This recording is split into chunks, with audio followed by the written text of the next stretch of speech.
The CFL football game between the Ottawa Roughriders and the British Columbia Lions.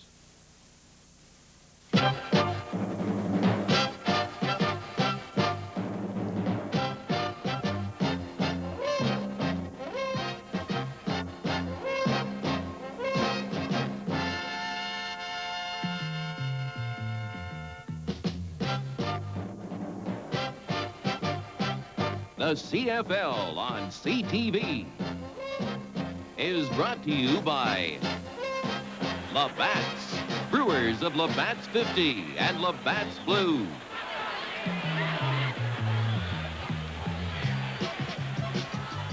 And by Canadian Pacific, owned by Canadians, working for Canadians.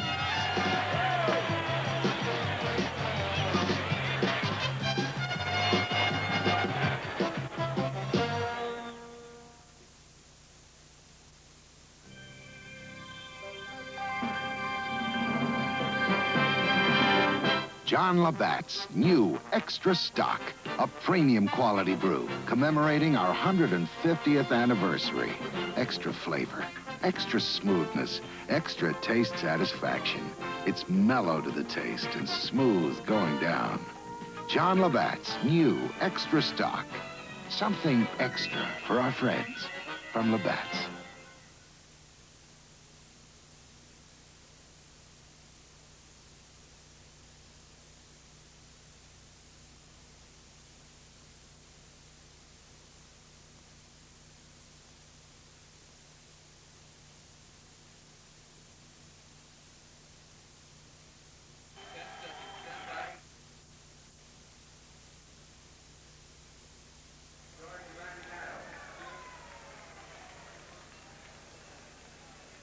Peter Young with Frank Rigney at Empire Stadium in Vancouver. And at this point, we'd like to welcome our Eastern viewers to this telecast of the CFL on CTV. And Frank, we've already told the Western viewers some of the people that will be instrumental in this ball game. And I think it bears repeating the quarterbacks of those Rough Riders who just had that outstanding season. Well, just incredible because they're really interchangeable. You know, they both have the ability to run with the football as well as throw it.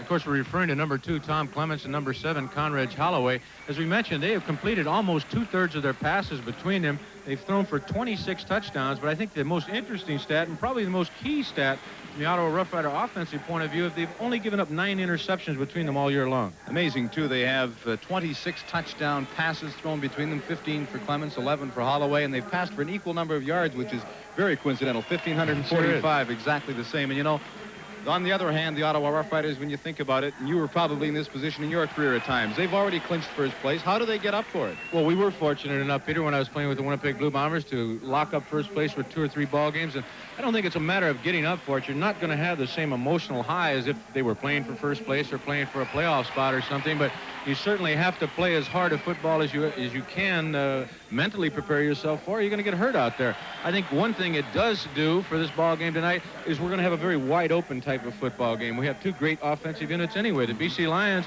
are number 1 in the country when you combine their rushing and passing stats. Are number 2 in each department, but put together they're number 1. And we know what Ottawa can do on offense, so I think it'll be a very wide open football game. You know, we have a number of viewers in Hamilton will be very interested, and that'll be the Calgary Stampeders who are sitting back wondering because BC still mathematically has a chance. Well, of course, mathematically is just about it. I don't give them much hope for the playoffs in the Western Conference. They have to win all 3 ball games starting tonight, of course, against the Riders. The Calgary Stampeders have to lose all 3 of theirs for the Lions to get in the Western Conference 3rd spot.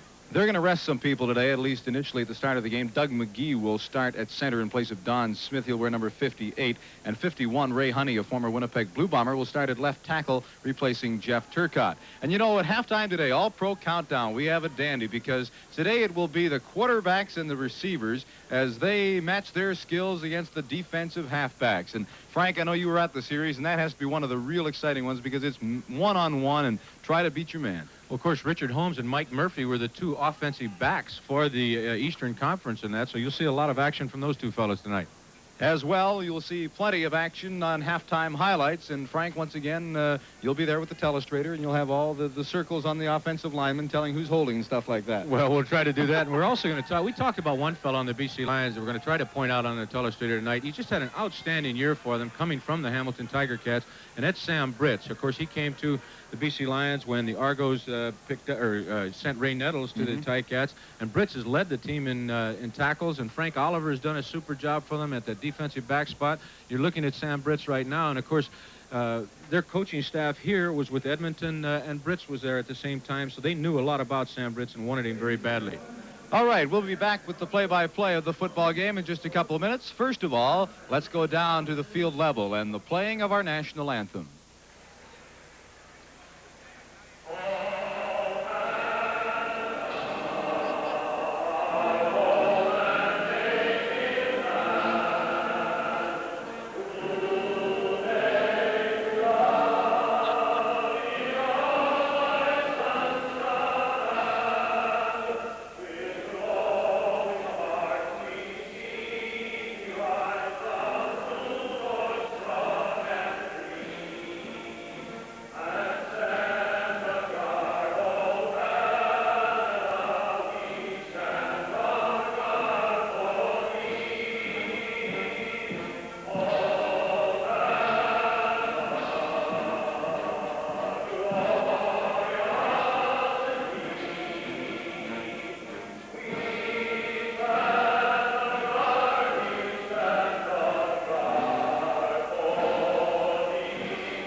This is the CFL on CTV. We'll return for the opening kickoff in just a moment.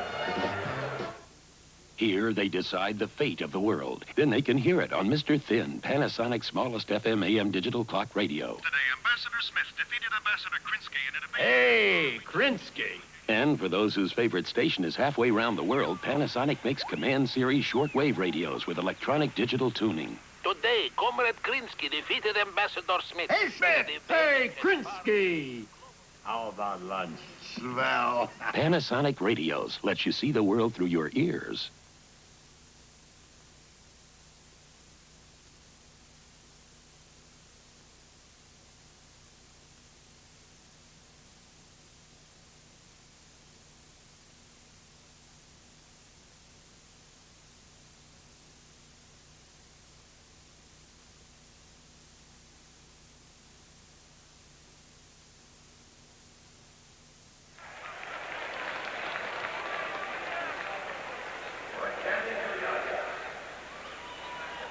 Well, that's not Lou Pasaglia teeing the ball up. That was Miss P.N.E. getting ready for the ceremonial kickoff.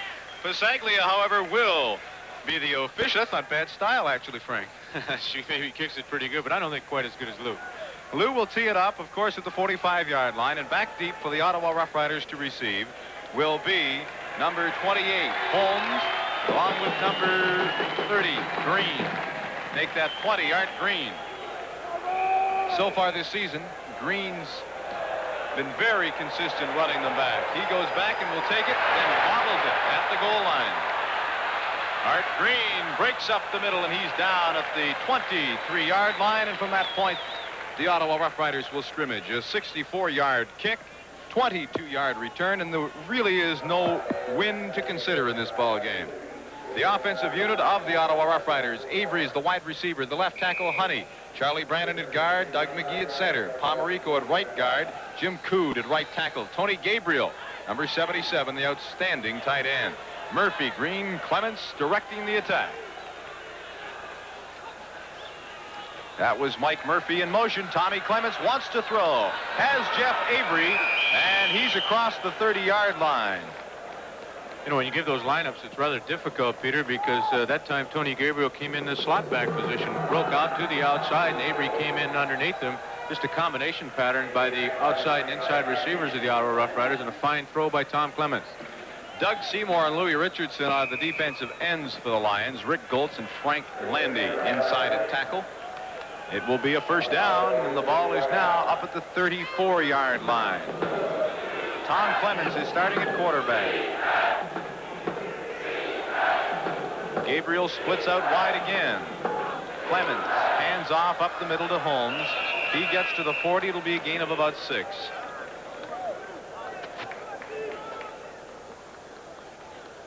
I'll tell you, they're doing a big job on Frank Landy here. Watch him double team him. It's Frank Pomerico, the right offensive guard, along with McGee, who started at center, and they just wipe out Mr. Landy. They knock him back about 7 or 8 yards on this play. Landy's, of course, number 78.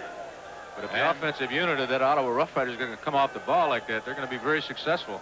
2nd and 4. The Lions in a 3-man defensive line with the nose guard Landy. Clements wants to screen it out, does so to Murphy. And he'll have the first down across the 45 to about the 48-yard line. Joe Queen, number 14, stops him. As you take a look at this from the end zone, you'll see Louis Richardson, number 77, try to get out there and pick up Murphy on this screen, but Clements does an excellent job of just lofting it over the big defensive end's head. Richardson, 6'5", 250 pounds, played it pretty well, but he didn't get any help from his linebackers. Another first down for the Ottawa Rough Riders. Lions stay in the 3-man defensive line with 4 linebackers. That was Murphy in motion. Clements throws, and that's complete to Green, number 20. Grady Cavness pushes him out of bounds, but another Ottawa first down. I'd say it's very difficult, Peter, to get any sort of rush against the quarterbacks that scramble out like this. Watch Charlie Brandon, the left offensive guard, come out here and lead his quarterback to the outside. Brandon doesn't even have anybody to pick up. I think Clements could have taken off and run this ball for 15 or 20 yards. They've got to get pressure from those defensive ends, and if they can't do that, they're going to have to start bringing the linebackers on the side that the quarterback rolls out to. Ray Honey and Doug McGee, as we mentioned earlier, are starting in that offensive line for Ottawa tonight, usually in backup roles, and so far they're doing a very good job. Clements wants to throw again. That one is to Avery, and that'll be good for another Ottawa first down. Well, thanks to Freddie Fleming, our ISO director. We've got a little shot of Avery going down, just a quick little curl-in pattern. Wide open as Clements completes 3 in a row to start this ball game off, and the Ottawa Rough Riders are driving down the field. A most impressive offensive drive. On first down, Clements straight drop back, fires over the middle, intending it for Gabriel. There was contact down there. However, no flags dropped. Kenny Hinton, number 18, the right corner on that side, was providing the coverage against Tony Gabriel. The ball was a little high. First incompletion by Clements in this ball game, so it'll be 2nd and 10 for the Riders. We're just into the first quarter. There is no score.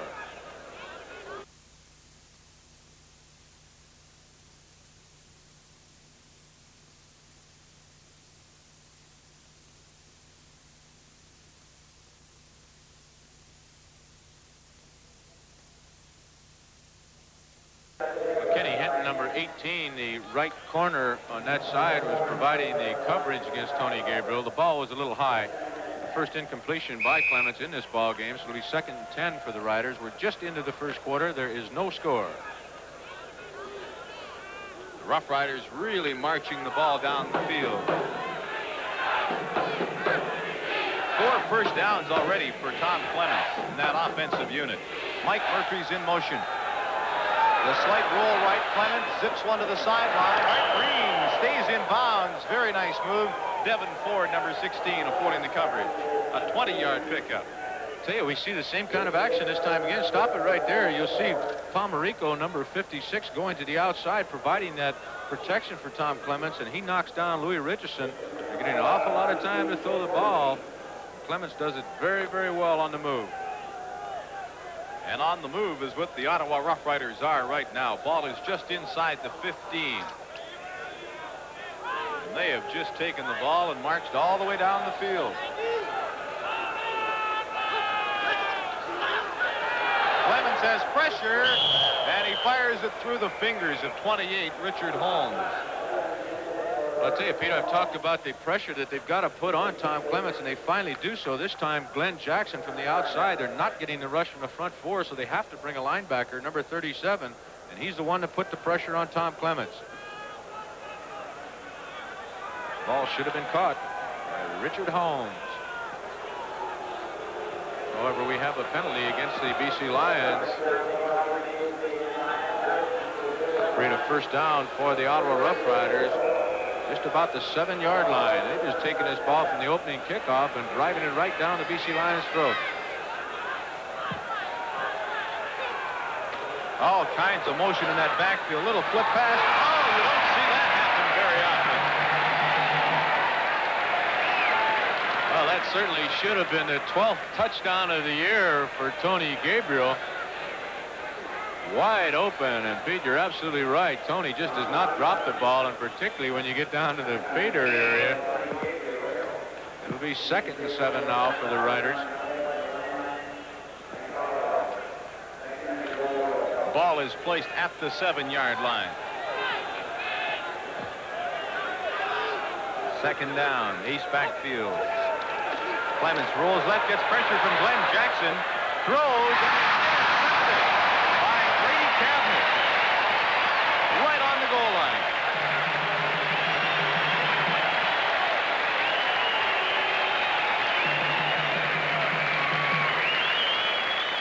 I'll tell you, I didn't think Grady had these kind of hands. They're trying to hit Gabe again, the same kind of pattern, just running out to the flat, and Grady Cabinet makes an over-the-head catch. You expect Tony Gabriel to make that kind of catch, not Grady Cabinet. So the big Ottawa Rough Rider drive is finally snuffed out right at the goal line. The Lions will take over 1st and 10 at their own 10-yard line. We're just 5 minutes into the ball game. 3rd interception of the season for Grady Cabinet. They moved the ball to the 10-yard line with the interception in the end zone. Jerry Taggy starts at quarterback, hands to Larry Key. He makes it back to the line of scrimmage, and not much more. Comes into the ball game with 856 yards. There is no score early in the first quarter, and the CFL on CTV continues in a moment.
The new name in that BC offensive unit is number 71, Ricky Ellis, who lines up at tight end. He replaced Leon Bright a couple of weeks ago. Sharuk's the other wide receiver.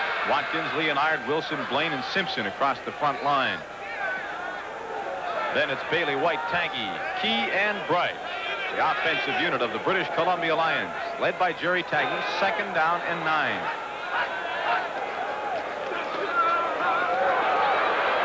Taggy throws, and through the fingers of Ellis.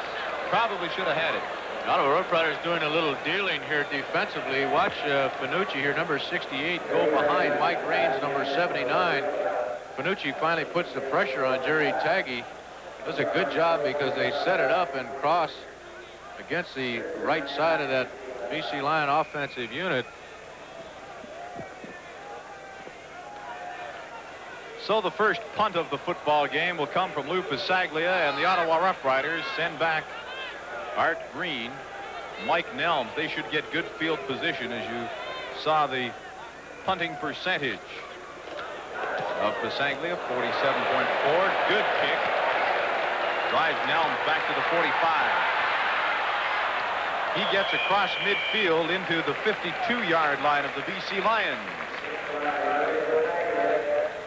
Well, this is the time of the year, Pete. Of course, everybody's talking about stats constantly, and one of the stats that's rather important for Lou Pasaglia, the punter for the BC Lions, is he's got an opportunity to be the #1 in the country. He's only something like a yard behind Hank Olisic of the Edmonton Eskimos. Sure got a big one off there. 55-yarder, in fact, 13 on the return. First down for the Rough Riders. 8 minutes, 54 seconds remaining in the first quarter. draw play to Mike Murphy, and he just puts his head down and barrels right over Sam Britz, who stops him. There's a flag on the field. It's a good kind of call, I think, Peter, because Tom Clements and the Riders in that first drive where they marched all the way down the field, threw the ball 9 times, so they come back with the complement to the passing game, of course, a draw inside. A clip, however, against the Riders on that play, so Murphy's gain will be negated. They'll start over with a first down once again, but it'll be 1st and 20 for the Ottawa Rough Riders now.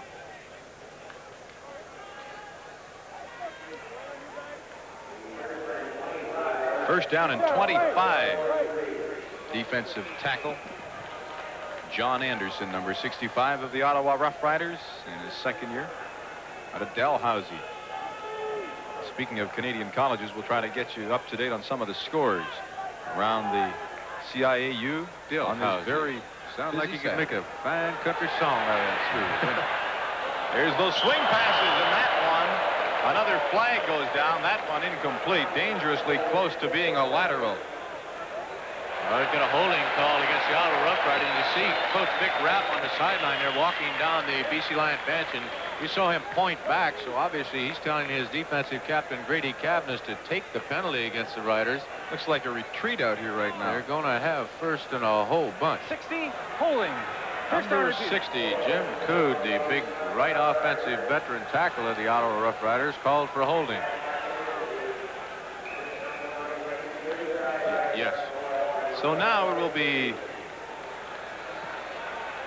1st and 35 for the Ottawa Rough Riders, way back at their 34-yard line. They started off in BC territory. Fakes the draw, up over the middle. The screen, Duarte Green, Sam Britz has him across the 40 at the 42. So he'll pick up 7. Well, what a beautiful play that was. You saw the fake coming up there to Richard Holmes, number 28, coming up in this side, and then Green steps back, who circled right there, number 20, and finally gets a football. Did a fake to Holmes, and then the screen inside to Hart Green, almost a double screen situation. A beautiful offensive play, but the BC Lions defended it quite well. 7 minutes, 30 seconds remaining first quarter, no score. Ottawa on second and very long, and Clements throws it long. Hits Avery right on the numbers, and that should be 6. Touchdown. 68 yards, Jeff Avery. Well, I think that's Devin Ford, number 16, who goes up trying to knock the football down. It's just such a perfectly thrown football by Tom Clements. It's a 6-pointer.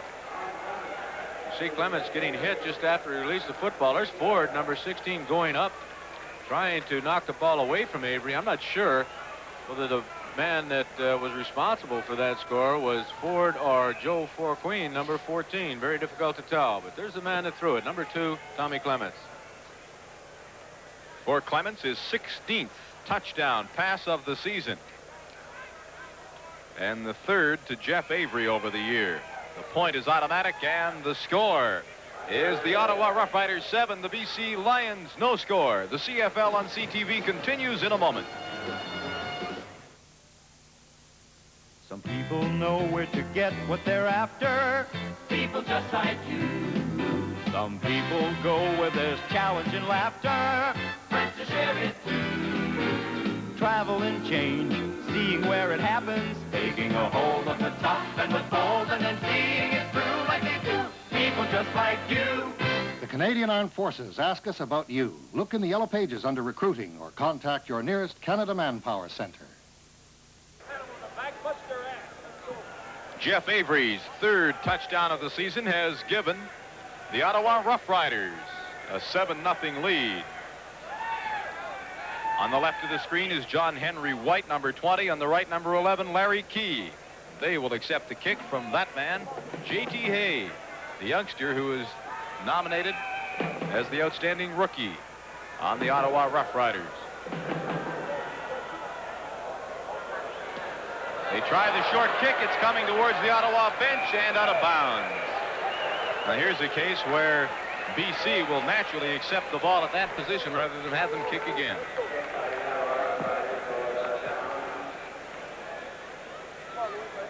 Well, as you might expect down at the Ottawa bench, a fairly loose group of athletes. They're happy with that Avery touchdown. They're just trying to post the first win against BC in a long, long time. And I'm wondering if perhaps in my conversation with Tony Gabriel at the top of the show, I might have jinxed Gabriel because he dropped that perfect pass and still needs one to keep that string alive. Well, Al, it's a long way to go. 7:12 left in the first quarter. Jerry Taggy throws to John Henry White, number 20, and White is out of bounds at the Ottawa bench. And that will be good for about 8 yards. It wasn't a classically beautiful throw by Jerry Taggy, but White was so far open as he came out of that backfield. Taggy looks like he has a little problem gripping that ball or something when he let it go. It went almost end over end. The Lions will have 2nd and 1. They have yet to pick up a first down in this ball game. The Ottawa Rough Riders have picked up 7. It's 2nd down and a long yard for the BC Lions. Pitch out. Larry Key jumps over, blocked, and gets the first down into the 43-yard line. Say, one of the fellows I've been trying to watch is Mike Widger, number 34. He's playing only his 2nd ball game at that middle linebacker spot for the Ottawa Rough Riders since he's been in high school. He does a pretty good job of avoiding the interference and getting over and getting a piece of Larry Key here. He's, of course, number 34. He's replacing Tim Berryman, who was in that spot and did a great job for Ottawa before he got hurt. First down for the BC Lions, who trail 7-0 midway through the first quarter. Good fake by Taggy over the middle as Ricky Ellis up around the 35-yard line. He's thrown back by Brad Carr, 42. They mark it at about the 36.5-yard line, however. And that will be well short of the first down. 2nd down and 3. Ricky Ellis was found in a free agent camp that the Lions held in California in the offseason. I think he had a small pit stop with the Seattle Seahawks as well, Peter, before he wound up here in BC. Taggy gets something on that pass. It's to Ellis, and they rule it complete. Well, Larry Brown, number 21, is really upset. He didn't think that the ball was controlled by Ellis, but it is going to be a completion. No, now they've changed their mind. Overruled. Let's take a look at it. Ellis, of course, number 71, looking for his 2nd consecutive reception. He certainly had it initially, and it was jarred loose, as I mentioned, by Larry Brown, number 21. It is incomplete. Well, that angle shows that he catches the ball, but he doesn't maintain possession long enough. Mike Nelms drops back as the single safety, with Lou Pasaglia, in all likelihood, about to attempt a field goal. They may fake this, Pete. He's done it very effectively. Flag is down. The kick is wide. Nelms concedes a single point, but we'll have to wait and see what the flag's all about. My prediction didn't work out to be true with Lou Pasaglia, but I wouldn't be surprised sometime in this ball game if they do try a fake when they have pretty good field position. I think the penalty is against the Riders, so it's going to allow the Lions to retain possession as their offensive unit comes back out. Bud Ulrich is the referee. 73. 7-3, Ottawa, offside. First down. First. Piaskowski was offside. Veteran Jim Piaskowski comes over to talk to Bud Ulrich now also. So that wasn't offside. Number 74, the big rookie, John Blake, has come into the ball game now at tight end. Usually that's a running situation. Pretty good tip-off. Jerry Taggy on the season, 212 completions. That's Larry Key on the draw. And he gets up close to the 25-yard line. It'll be a gain of 6. Maybe the Ottawa Rough Riders are listening to his beat. The tip-off that they could be running the football when the big fella, John Blake, comes in there. He goes out now, and Ricky Ellis, number 71, comes in. Larry Key came into the ball game, as you can see, 144 yards, short of a 1,000-yard season in his rookie year. Got a pretty good shot at it, too, with 3 ball games remaining. Taggy wants to throw. Gets pressure from the backside, lofts it up for Bailey, and he couldn't catch it. Peter Stenerson, number 23, was step for step. Well, Stennerson had him on man-to-man coverage because the Ottawa Rough Riders come with a blitz. Their linebackers coming in there trying to put the pressure against Jerry Taggy. See the offensive unit. If we stop it right there, you'll see Wilson just right there, number 52, the offensive center, picking up one of those linebackers. Panucci finally puts a bit of pressure on Taggy. Good coverage by Peter Stennerson, number 23. 3rd down and 5. Pasaglia in the ball game once again. And they'll place that 1-inch kicking tee. As you can see, Jerry Taggy putting it down. Pasaglia, excellent field goal kicking this season, 26-31. There's the fake Frank talked about. Over the middle, all alone. And down to the 4-yard line is John Henry White. Oh, why not? I like it. Good offensive football. Why not take a shot? They've got to have the win. Taggy, of course, the holder there. Lou Pasaglia, one of the receivers, but John Henry White is so open right down the middle that Taggy finds him all the way down to the 3-yard line. He has to make quite a catch, too. Take a look at it again. You'll see Pasaglia, number 5, going to the left side, but Jerry sees White wide open, and he does make a good catch. 22 yards was the pickup. The Lions in scoring position. Ball is at the 4, I formation. Hand off the key. He's in.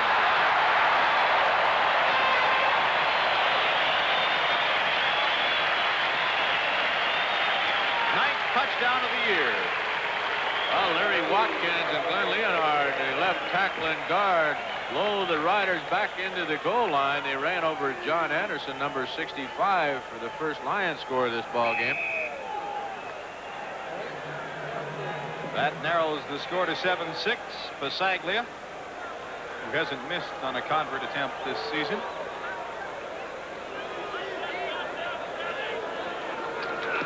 Is successful again. That will tie the score with 2 minutes and 57 seconds remaining. The Ottawa Rough Riders 7, the BC Lions 7. The CFL on CTV continues in a moment.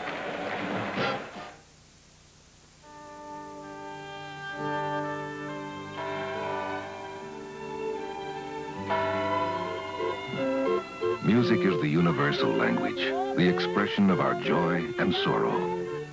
Recapturing it in all its beauty and fidelity has been the goal of centuries. Techniques does it with superb high-fidelity equipment, the culmination of the state-of-the-art. Techniques by Panasonic.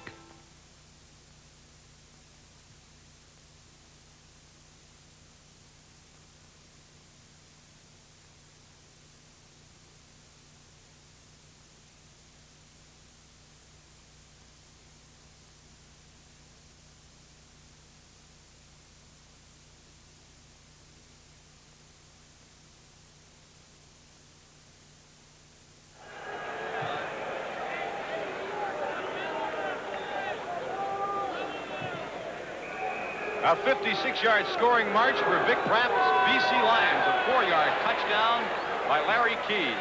The kick is to Art Green. Green has an opening and gets out to the 37-yard line before Devin Ford, number 16, puts a stop to that excellent kick return of 32 yards. And we have a very exciting offensive football game going here. 7-7, 3 minutes left in the first quarter. The Lions have yet to stop the Ottawa Rough Riders. After the Riders scored with the strike from Clemens to Avery, they tried a short kickoff and gave the Lions excellent field position. They went in to tie it up. Doug McGee stays in at center. Clemens hands off. Holmes, number 28, bowls his way, dragging Glenn Jackson to the 41-yard line for a gain of 3.5.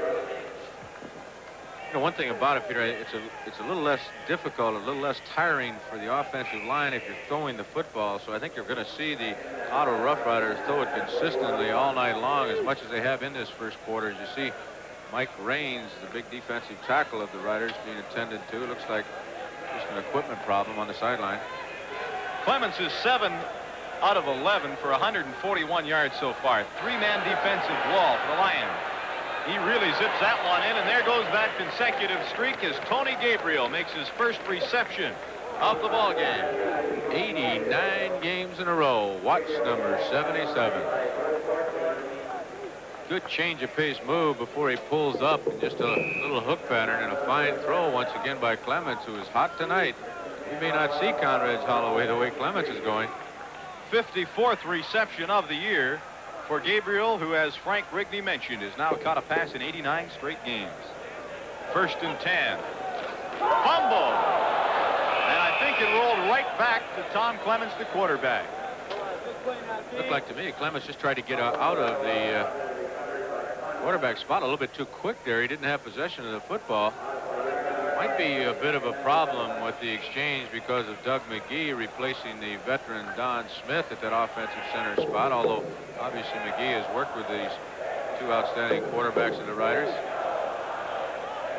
Coach George Brancato looks on from the sideline. 2nd down and 11 for the Rough Riders. Clements wants to throw, rolls left. Fires out, trying to hit Ross Clarkson, and that's incomplete. As the minute flag goes up here in the 1st quarter, the score is Ottawa 7, BC 7. Kenny Hinton, number 18. Well, we've got both linebackers from either side coming in or trying to put the pressure on Clements. Jackson from his right, and then Girodi. Ross Clarkson, the former BC Lion, is overthrown that time by Clements. It'll be a punting situation for the Riders. Ken Hinton and Devin Ford go deep to receive the punt. Good high kick.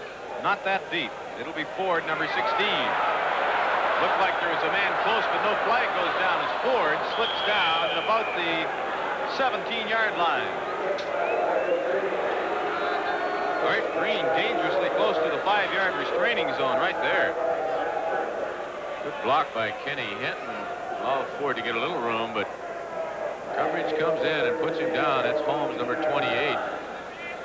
Lions take over 1st and 10 at their own 18-yard line. Just 23 seconds remaining in the 1st quarter, and we have a tied football game. Kunig's kick was high, but it wasn't very deep. 38 yards, -2 on the return. He takes an awful lot of time to kick that ball. We're going to look at that a little later in the ball game. That's Larry Key, and he will struggle to get up close to the 24-yard line. Mike Widger, 34, stops him there. Well, we have a second, Frank. We'd like to say hello to somebody who I'm sure is watching in Winnipeg, just out of hospital, recuperating from surgery, Dr. Kenny Nielsen. I know what a great receiver he was in his playing days. And what a fine guy he is, too. And my dentist.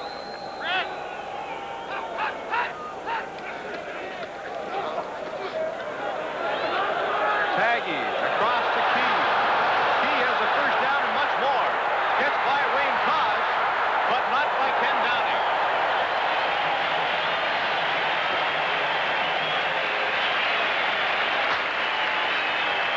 And that's the final play of the 1st quarter. The score, Ottawa 7, BC 7. This is the CFL on CTV. We'll have 2nd quarter action in a moment.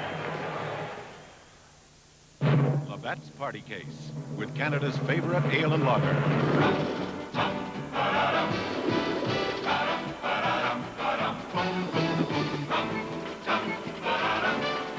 It's 50 and blue all in one. Sing, boom, Carrera. Bring out a case of the beer. Now's the time to have a party when the gang's all here.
last play of the first quarter. Jerry Taggy finds a wide open Larry Key as he rolls to his right and comes back across the grain. Key just coming out of that backfield, and watch the move he puts on Wayne Tosh, number 17 right here.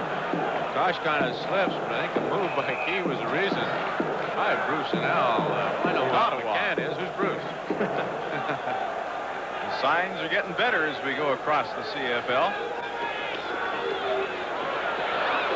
Safety valve pass to John Henry White, number 20, will net about 1 yard. Good for the stats is all that was. Good coverage by the Ottawa defensive backs as Jerry Taggy had 9-10 seconds to throw this ball. Finally has to dump it out to White. A good tackle by Brad Carr, number 42. Those first quarter statistics, Ottawa 8 first downs compared to 6. 8 passes completed to 13 attempted, 4 for 6 for Taggy. Total yardage, as you can see, favors Ottawa. Scoreboard, however, is even up at 7. Taggy with all day to throw has a receiver. That's Leon Bright, number 26, who gets to the 35-yard line. It'll be 2 yards short. I'll tell you, they're complaining a little bit about the Ottawa Rough Riders. I want to show you something here. We start this up right now. We'll stop in just a moment. Watch Larry Key. We'll stop it right there. Here's Key right here. He's going to protect his quarterback, Jerry Taggy. Watch how he does it. He just grabs Brad Carr, number 42, and tackles him right in the middle. Stop it right there. You'll see the contact happening right there between Key and number 42. And watch him drag him down now. Fine tackle by Larry Key. It was not called, folks. They place the kicking tee at the 42. Pasaglia's kick is up, hits the post.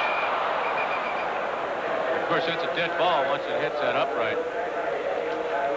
Very frustrating for a kicker to know that he came that close. Quite an athlete, Lou Pasaglia. We were talking with Vic Raff yesterday. Says he could almost use him as a starting receiver on this football team if he wasn't worried about him getting hurt. I'll tell you, I've seen Lou Pasaglia do a lot of amazing things as an athlete, Peter, and I don't almost have to say that he's as good an athlete, if not the best athlete on the entire football field. Very unusual for a kicker. Some fine ones across the Canadian Football League. It will be first down at the 10-yard line for the Ottawa Rough Riders in a 7-7 ball game at Empire Stadium in Vancouver. He really spreads the receivers out with the ace backfield and hands to his man. But Mike Murphy will just get back to the line of scrimmage and maybe a yard. There is a flag on the field. Boy, Glenn Jackson just reads this perfectly. Watch him, number 37. He doesn't go for the rollout fake at all. He just stays in that linebacking spot, takes a jog step, and steps right up to drill Murphy at the line of scrimmage. Good play by Glenn Jackson. If you tuned in late, and we know it is getting late as you go eastern across the country. Procedure. Decline. Procedure penalty declines. If you joined us late, it was Jeff Avery scoring on a pass from Tom Clements, and then Larry Key for the Lions. 68 yards was that pass to Avery. Having a defensive huddle on the sideline of the Rough Riders. Right now, it's their offense on the field. Second down and 8.5. Clements wants to throw it up, does so. Avery catches the ball and steps out of bounds at the 22-yard line. Devin Ford's a little confused there. I guess he's hurt. He pulled a hamstring on this and attempting to put the coverage on Avery, who just catches it inside the goal line. You can see number 16, Ford, pull up. Just he was trying to get to Avery at the sideline there, and it would appear to be a hamstring pull that he suffered on the sideline there. That'll bring Doug Carlson again. You see Avery going down and breaking to the outside. He's wide open for another strike by Tom Clements, and watch Ford as he comes into the picture. He pulls up right here. Go just a little further with it, I think you'll see it. Well, we didn't get a chance to, but he's being taken off the field, not in a great deal of pain, obviously. Doug Carlson, number 28, just activated for this game, having missed most of the season with an injury. Don't forget, on October 22nd, that's tomorrow between 4 and 5, the Canadian International Championship Stakes live from Woodbine, 4 to 5 Eastern time. Tom Clements with a 64% passing average. And increasing that today. There's the pitch out. And Richard Holmes is tripped up behind the line of scrimmage. Well, that's Glenn Jackson once again, number 37.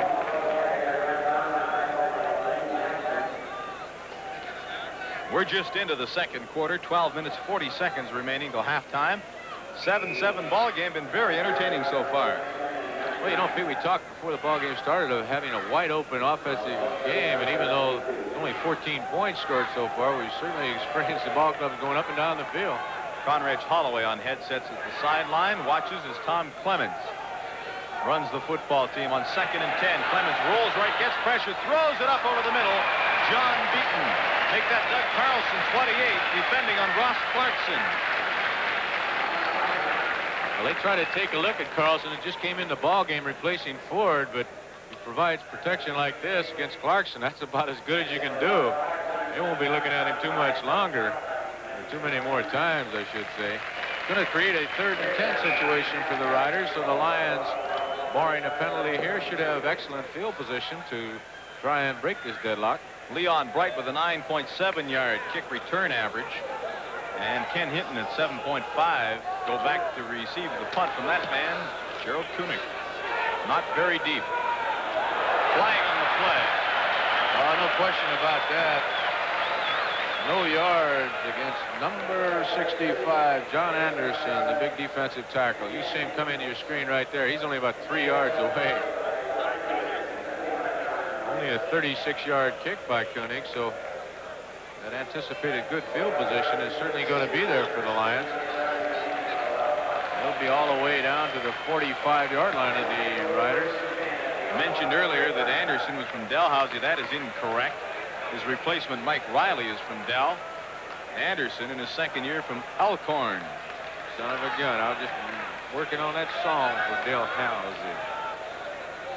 Do that when Mike Riley gets in. Taggy with time, throws deep. That goes down. I believe interference on Tosh. Either pass interference or intentionally screening the man. Well, there's a great isolated shot once again of group number 25. You can see Tosh all over him at about the 5 or 6 yard line. Exactly what is called, and it'll be a very key first down for the Lions at the Ottawa 10-yard line. You could see Tosh all over him. As Frank Rigney mentioned, it gives the BC Lions a first down at the 10. They have the I formation backfield. Big John Blake in for blocking purposes. Handoff. Larry Key cuts back up the middle, and you'll have about 4 yards.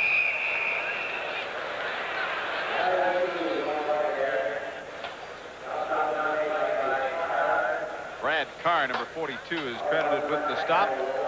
65, John Anderson, was also there. Key picks up 3 yards on the play. They can make a first down barely. That is incorrect. They cannot make a first down. It's right at the 10-yard line. So it's 2nd and goal to go from the 7. This time he's got him spread out, gets the chase. Throws in the end zone. Ricky Ellis is nowhere near the ball.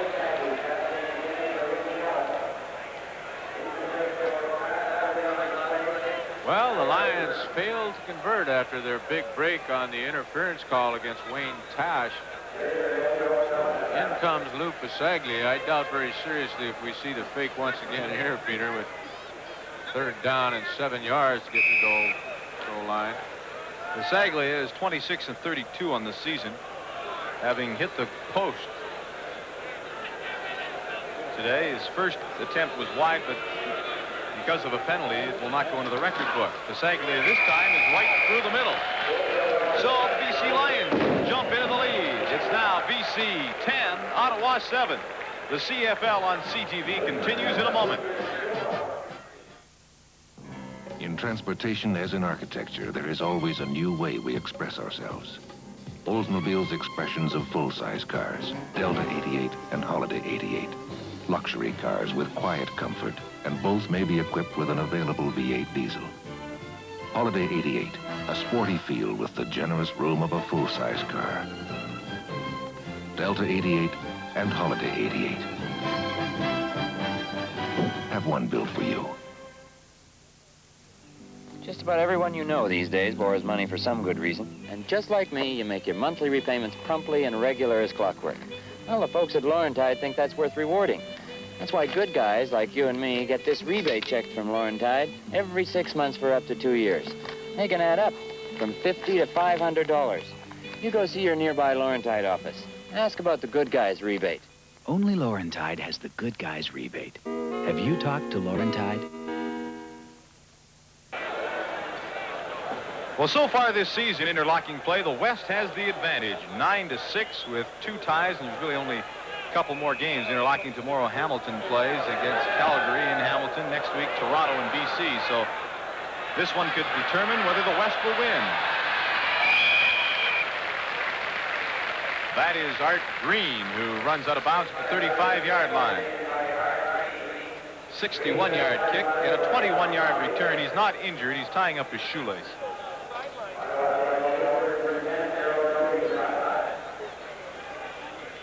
It will be first down for Ottawa. Ball right on the 35, which oddly enough is where they would have taken the ball if they had a scrimmage rather than kick it. Went Tom Clement. Physical punishment there on both sides. Game nothing. 10 minutes exactly remaining. Clemens remains at quarterback. 10-7, BC leads. Handoff is to Holmes, and he's hit instantly. Frank Landy, number 78.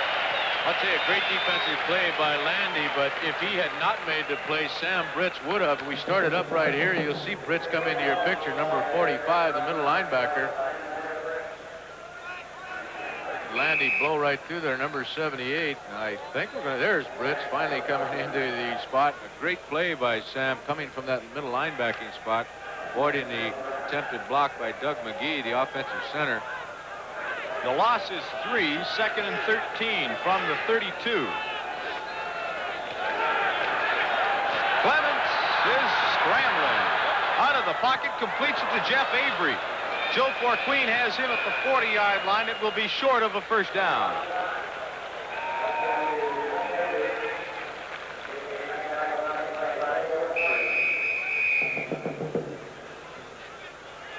Good coverage by Joe Forqueen. Avery finally breaks loose long enough for Clemens to deliver this ball. Richardson put in a little pressure, and then Landy. Forqueen makes sure that the stop is made well short of the first down. Conversation going on the field right now. Look at Jeff Avery's stats for the day so far. He, of course, has got the major score for the Riders.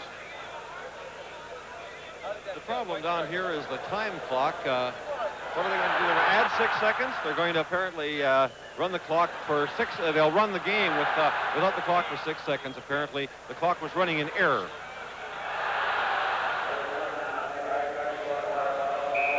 Kicking situation, and let's put the clock on Jeff, or make that Gerald Kunich this time, and see how long it takes him to kick the ball. He's really slow, Pete. Not at all suggesting he's not a great kicker, but he takes a long time to get the ball away.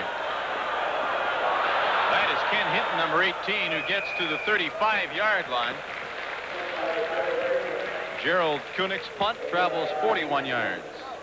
You can see Kunich back here, and a lot of teams have thought that they could get to Kunich and block one once in a while because he takes such a long stride. He moves up about 6 yards before hitting the football. As a matter of fact, he's had 3 of them blocked in the last 2 football games. I'm sure the Lions are well aware of that after looking at the films of the Riders' recent games. It's a first down for the BC Lions at their 35-yard line. They lead 10-7. Hand off Larry Key. Cuts inside a block and gets across the 40 to the 42. A gain of 7.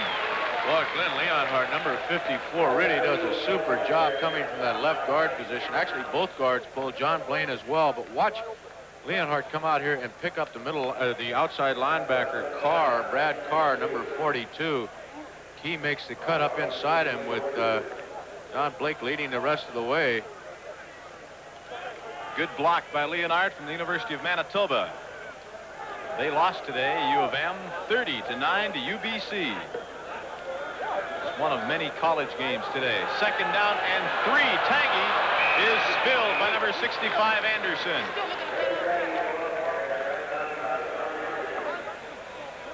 Well, number 65, Anderson, is working against the fellow that just made such a great block, Glenn Leonard, number 54. This time, the winner is obviously John Anderson. 6'3", 240-pounder from Alcorn in his second year. You can see just on the left side of your screen, Al Wilson also like got that, a piece of him.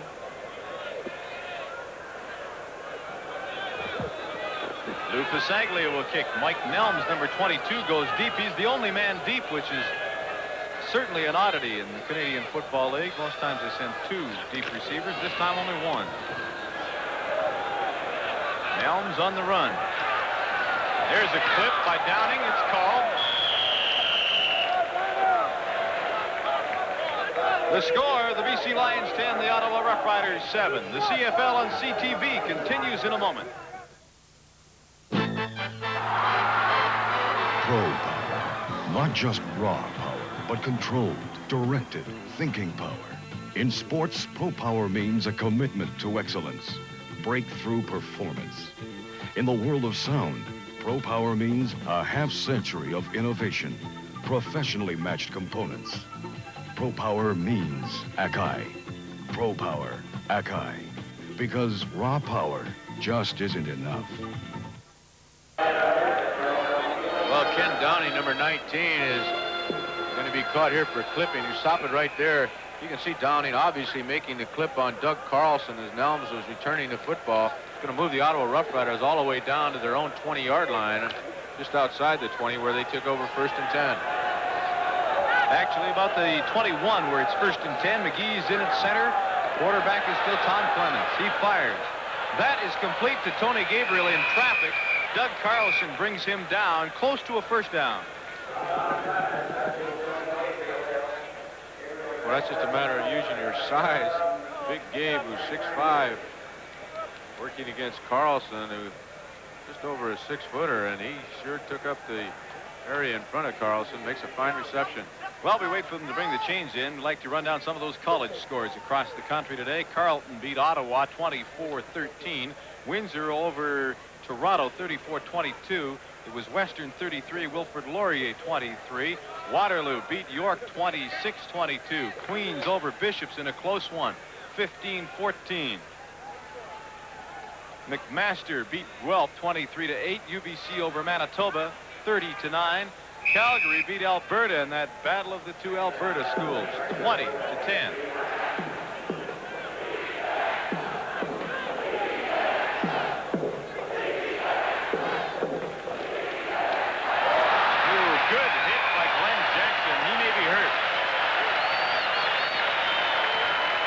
Jackson's having quite an evening. He's made at least 3 or 4 unassisted tackles in this ball game already. Very key one there on Richard Holmes. Looked like number 77, Lou Richardson, jumped offside, however.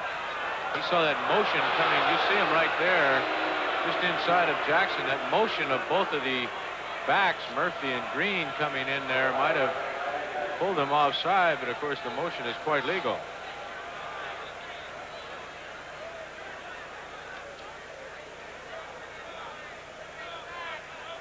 Well, I guess the offside against the Lions was not called.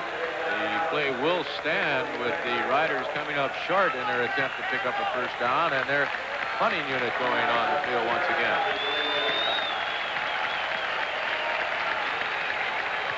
George Mankato, the head coach and really Mr. Nice Guy. The Ottawa Rough Riders. 6 minutes, 20 seconds remaining. First half, 10-7. BC leads. They'll get the ball back. We'll put the clock on Kunik this time.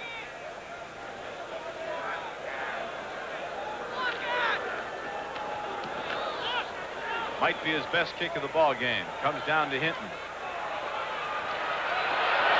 Hinton has some good running room. Breaks up the middle. Then a flag goes down. Took him 3 seconds to kick it, Frank. I think it was Paul Girodi. It's going going to be called for clipping on this play. If we can pick it up here as we go along, we'll try and stop it for you. Girodi is number 40. Stop it right there. It's either Girodi or Brits, possibly, number 45. No, there's the clip. Stop it there. There's Girodi coming into your picture. I believe it's Doug McGee that he was hitting from the rear. It's going to move the Lions back with a first down to their own 31-yard line. We have 6 minutes remaining in the first half of this ball game, and the Lions lead by 3, 10-7 over the Ottawa Rough Riders. In the East today, Montreal beat Toronto 30-7, and that clinches second place for the Alouettes. Big pressure on Taggy, and well-read screen. Widger really read that one perfect. I'll tell you, this is a beautiful offensive play. Widger really did a good job, but it's a double screen, actually. White goes to the right and Key to the left, and Taggy can actually pick either one of them out. I think he just picked out the wrong guy. If he'd have thrown it to White on the other side, there was absolutely nobody over there with him. 6-yard loss. It will be second down and 16. I like that kind of thing. Double screens. We got double draws earlier in the ball game by the Riders. We had a double screen by them. Good offensive football game. Long count by Taggy. He may run. Look out from behind, Jerry. Well, you know, there's a situation, Peter, that really points up the obvious. Jerry Taggy is not a quarterback that can run with the football. Had that been Tom Clements or Conrad Holloway of the Riders, they'd have picked up 10, 15, 20 yards on this play. Jerry has all kind of time to throw the football and wide open, but he knows better than to take off with it. I get a kick out of his rushing stats on the BC Lions stat sheet. They list him 20 carries for 5 yards. Well, of course, the quarterback is always being penalized in that kind of stat with the sacks being charged against him. They have to, obviously constitutes a rushing play. We've got an injured ball player down there. I believe it's number 51, Kadaba, come in at that guard spot. Tom Kadaba had started the year at the left guard spot. Just didn't do as good a job as they had hoped, and he's been replaced by Leonhardt. Good to see him leave under his own steam. Once again, they send a single punt returner back, Mike Nelms. Art Green about 15 yards ahead of him. Okay, Tommy. Pasaglia will do the punting. There's Nelms.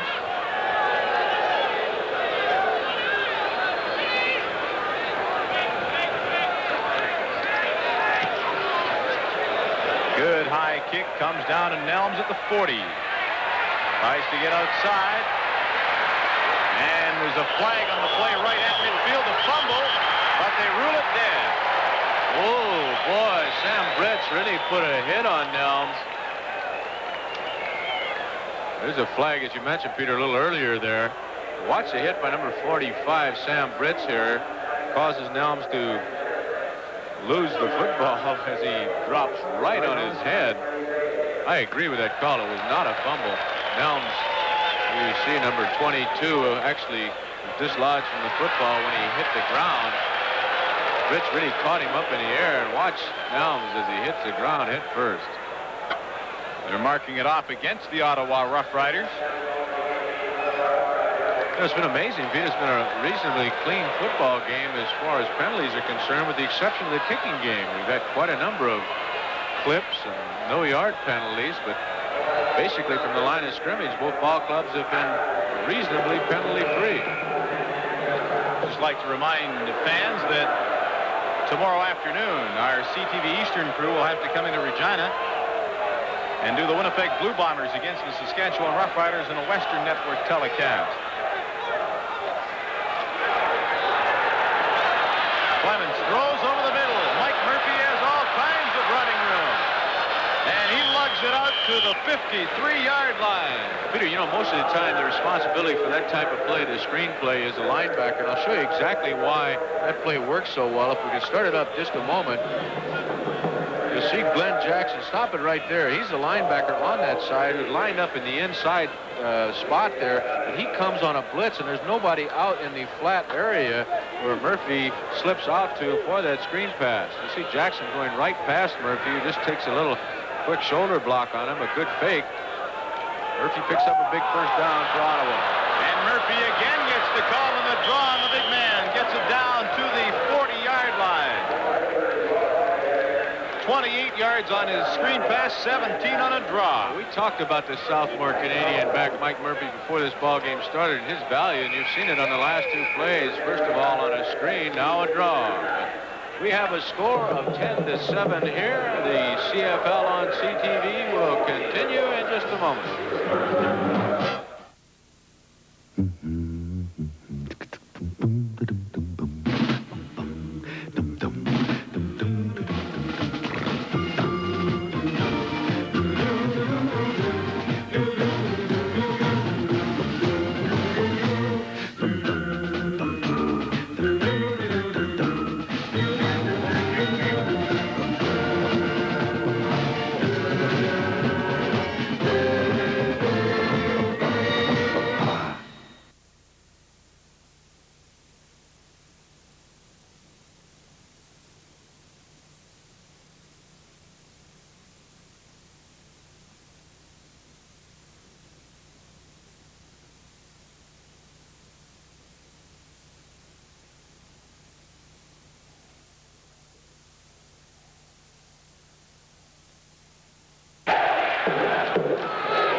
It's completed. And Fort Queen, with help from Jackson, throws him down at the 32-yard line of the Lions. That'll be about 3 yards short of a first down. Maybe a little frustration there on Joe Fort Queen's part. Jeff Avery's had quite a night. That's his 6th reception in this ball game in the first 28 minutes, 27 minutes. We're just under 3 minutes remaining in the first half.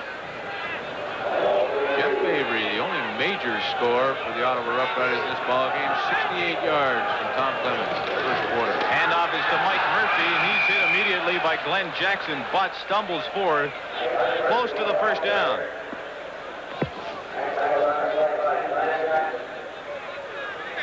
Have a second here. We'd just like to remind you that new Canada savings bonds are now on sale. Choose the compound interest bond or the regular interest bond. Bud Ulrich is the referee, number 50. The head referee.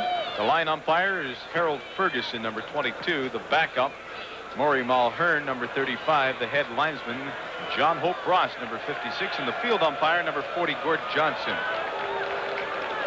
First down for the Ottawa Rough Riders. 2 minutes, 35 seconds remaining. First half at Empire Stadium.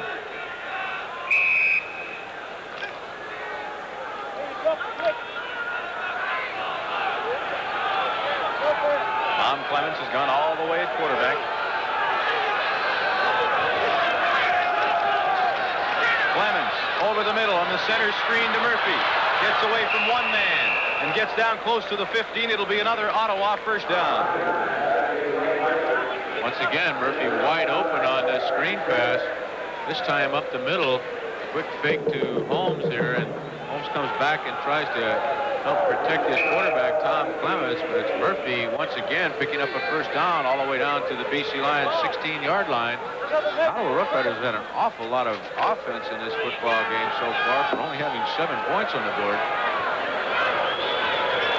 Double fullback formation. Clemens gets outside, just lofts it out for Holmes, number 28.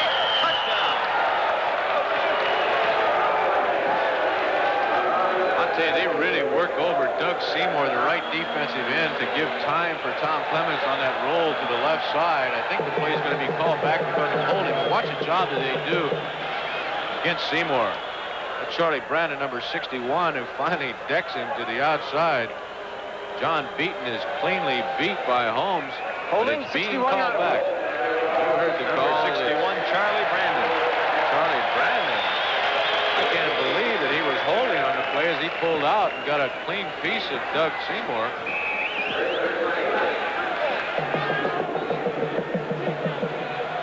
Tom Clemens, 14 for 20.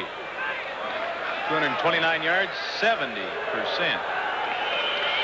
Pass completion record so far in this ball game. Lofts that one up for Gabriel and overthrows him. There is a penalty flag down in the offensive backfield.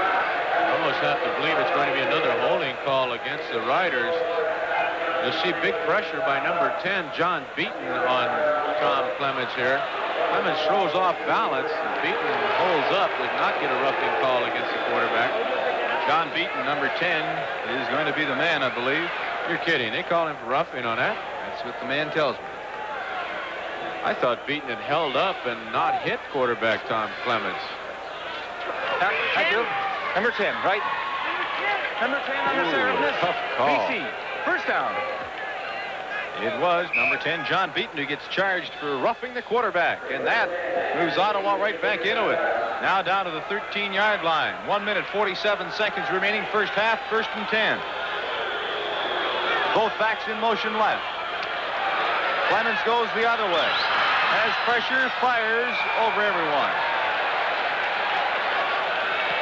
Well, Tommy's trying to hit Jeff Avery once again, and you notice that very seldom does Clemens ever step back in the pocket to throw the football. He's rolling one way or the other, and that's his great maneuverability. Really a contrasting style to Jerry Taggy. And actually, Tom Clemens was in the countdown series, Pete, when we filmed it, and he probably throws the ball better on the run than he does standing back there in the drop back spot, which is kind of unusual, but he's a great athlete. Notre Dame. Fake is to Holmes. Landy giving pursuit. He throws it up, and that's almost intercepted by Hinton, but he was stripped of the ball by the intended receiver, Ross Clarkson. Boy, that was almost reminiscent of 1977 when Kenny Hinton returned one 124 yards for a touchdown going the other way. He had an excellent chance here of picking up 6, and had he been able to pick that ball off. He's got blinding speed. And it is he who will go back deep for the BC Lions as J.T. Hay comes on the field. Good on 24 out of 36. His longest was from 48. This one nowhere near that long. Gerald Kunick will spot the ball at the 20. Kick is up, and it's good. So with 1 minute and 31 seconds remaining, the 20-yard field goal by J.T. Hay will tie the score at 10s.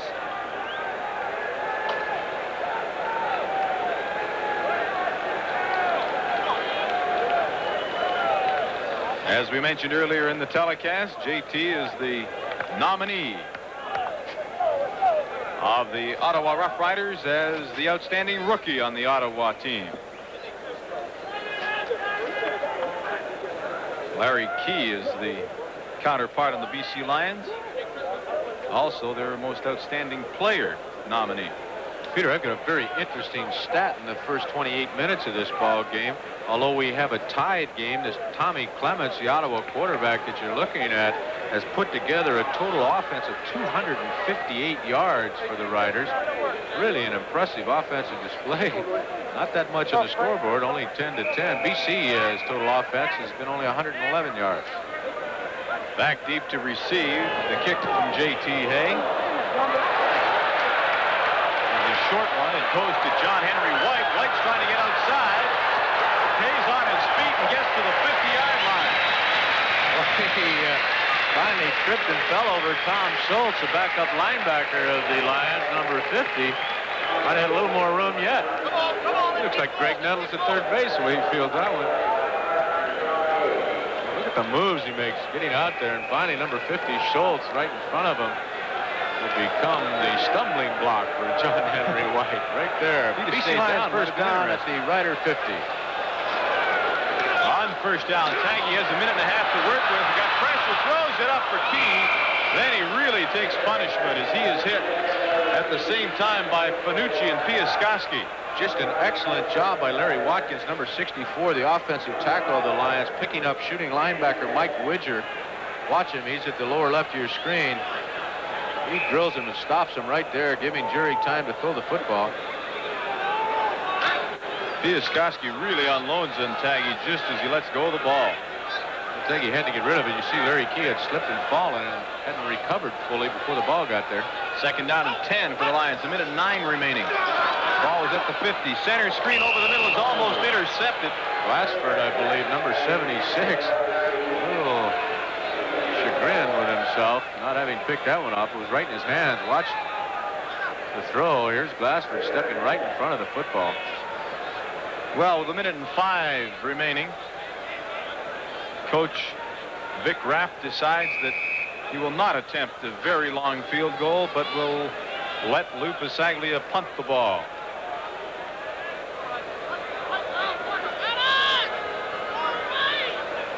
His longest of the season, or of the game rather, 55 yards.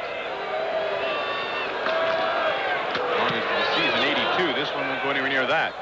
Mike Nelms back at the 11-yard line. Undercut by one man, stays on his feet, and gets to the 18. 7-yard return of a 39-yard punt. Make that 55 seconds remaining. Minute flag is up, and Ottawa's got a long way to move the football. I don't really like that move by little Donnie Taylor, their number 19, going in trying to block Nelms. Nelms is too good a open field runner to bring him down like that. You got to wrap those arms around a guy like that.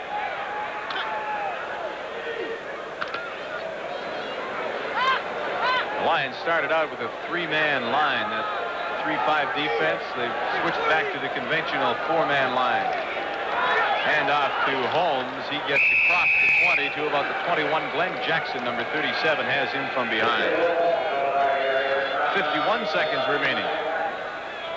Larry Brune, number 21, and Wayne Tosh, number 17, discussing the defensive coverage in the secondary of the Ottawa Rough Riders.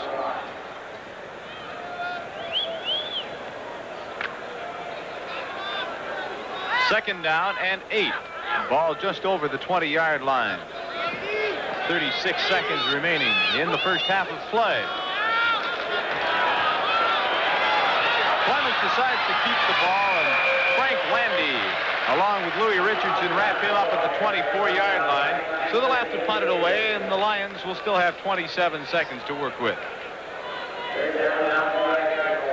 Much of that, however, will be run off by the Ottawa Rough Riders before Gerald Koenig kicks the ball. Last time Pasaglia punted, we tied him at 2.2 seconds to get rid of the ball. Frank Rigney's telling us that Koenig kicks him slow. We'll time him on this one, Frank. Well, that's not fair if you're going to try to be accurate.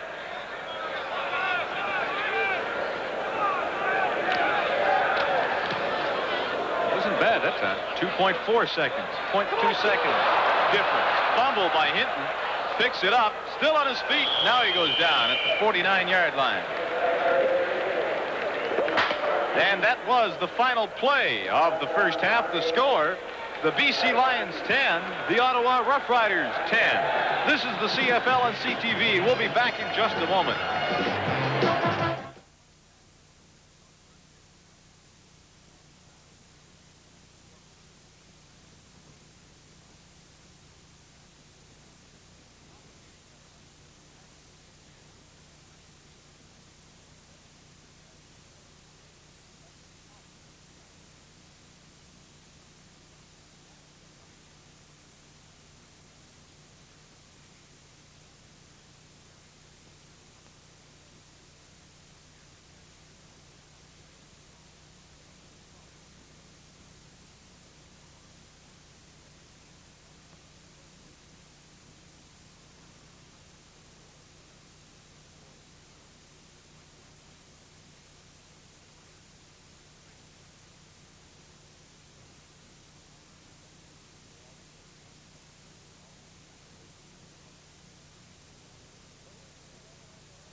Well, here at field level, I've got Ottawa's all-Canadian linebacker Mike Widger, who is now a middle linebacker instead of an outside linebacker. Second game, I guess, Mike. It must be a little confusing to change to the middle, eh? Well, I'll tell you, last week, Montreal gave me a very quick indoctrination there. They ran at me quite a bit. It was a rough afternoon, but I'm starting to feel a little more at home. I'm starting to read a little better, I think. Well, I see that BC's trying to neutralize your pass rush by throwing a lot of various types of screen passes. That must really give you time to think, eh? Yeah, it gives you a little fits at time, especially when you're out in the one-on-one with a guy like Key, because he's an excellent back. He's hard to get a hold of. But this is your first close look at him. What do you think of him? I saw him playing the Can-Am Bowl last year. He's a good football player. He's got a lot of good moves. Mike, when do you...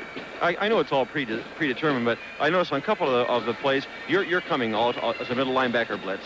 Yeah. But a lot of times you have to sit back, don't you, because they're throwing a lot of screens and stuff. Well, what happens is when we blitz with the linebackers, we have to... sometimes I don't blitz and I have a man-to-man to cover. And it varies on the different defenses who we're sending and who we're not sending. So sometimes I have to stay off with the back.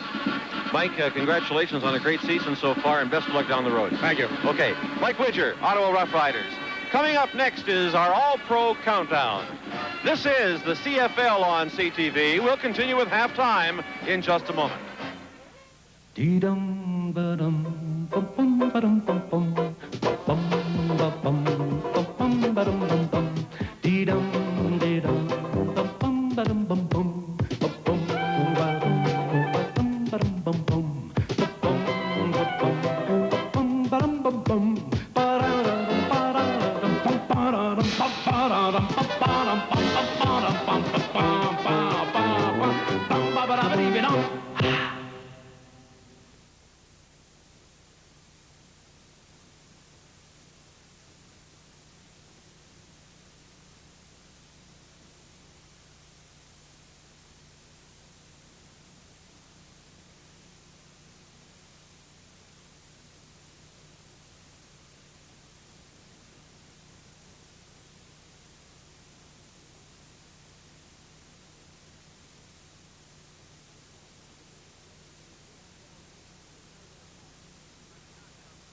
On Countdown, the biggest names in the CFL combined to show their talents. Ron Lancaster will be throwing to Tom Forzani. They've got their work cut out for them, though, because defending are the Harris boys, Dickie and Eric. And for the East, it'll be Chuck Ely throwing to the amazing Tony Gabriel. And it'll be tough sledding for them, too. Steve Dennis will combine with Ray Odoms. And if speed is a factor, and it most assuredly will be, these two have plenty of it.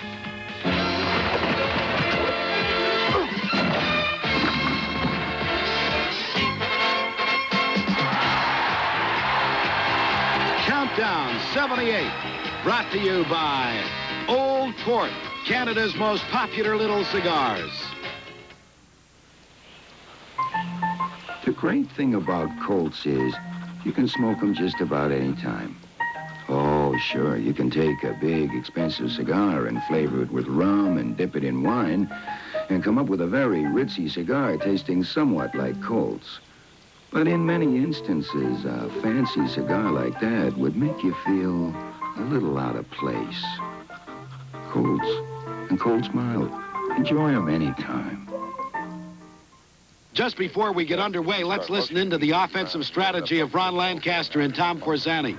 But if he doesn't, if he just keeps giving ground this way, keeping you out, I still think you're going to have to worry about the bump. Because I think when the ball snaps, he's going to come to you. You know, he'll try to get in a position where your first two steps, he's going to hit you. That's when he's got to be careful, because if you get inside, he's dead. Those defensive backs have been very careful so far. As you see the statistical story, Eric Harris leading the way. Mike, how about an explanation of the game? Well, Pat, the pass must be completed within this area, 24 yards from hash mark to sideline, and the ball released within 2.8 seconds. The receiver is given 5 points per reception and 1 point for each yard gained. There is a maximum of 50 points up for grabs on each play. 10-yard out post. Okay, first down. 10-yard out of post, so they're going to turn it up and go for the whole bundle against this man, Dickie Harris. Great coverage by Harris. And he was there all the way. No doubt about it. Dickie Harris has been victimized earlier in this competition, but he did a tremendous job on that occasion. Tony Gabriel and Chuck Ely now. Straight out, right? Yeah. Okay. Okay. Yeah. They're up against Steve Dennis, and depending on the coverage, Gabriel's going to look to that breakout. Set. How it? He's open. Good move. Bad pass, Pat. Gabriel had the good move, and the break, he was open, but Chuck Ely just led him a little too much. The flag and a 15-yard in if he's off. Okay? As soon as he tells.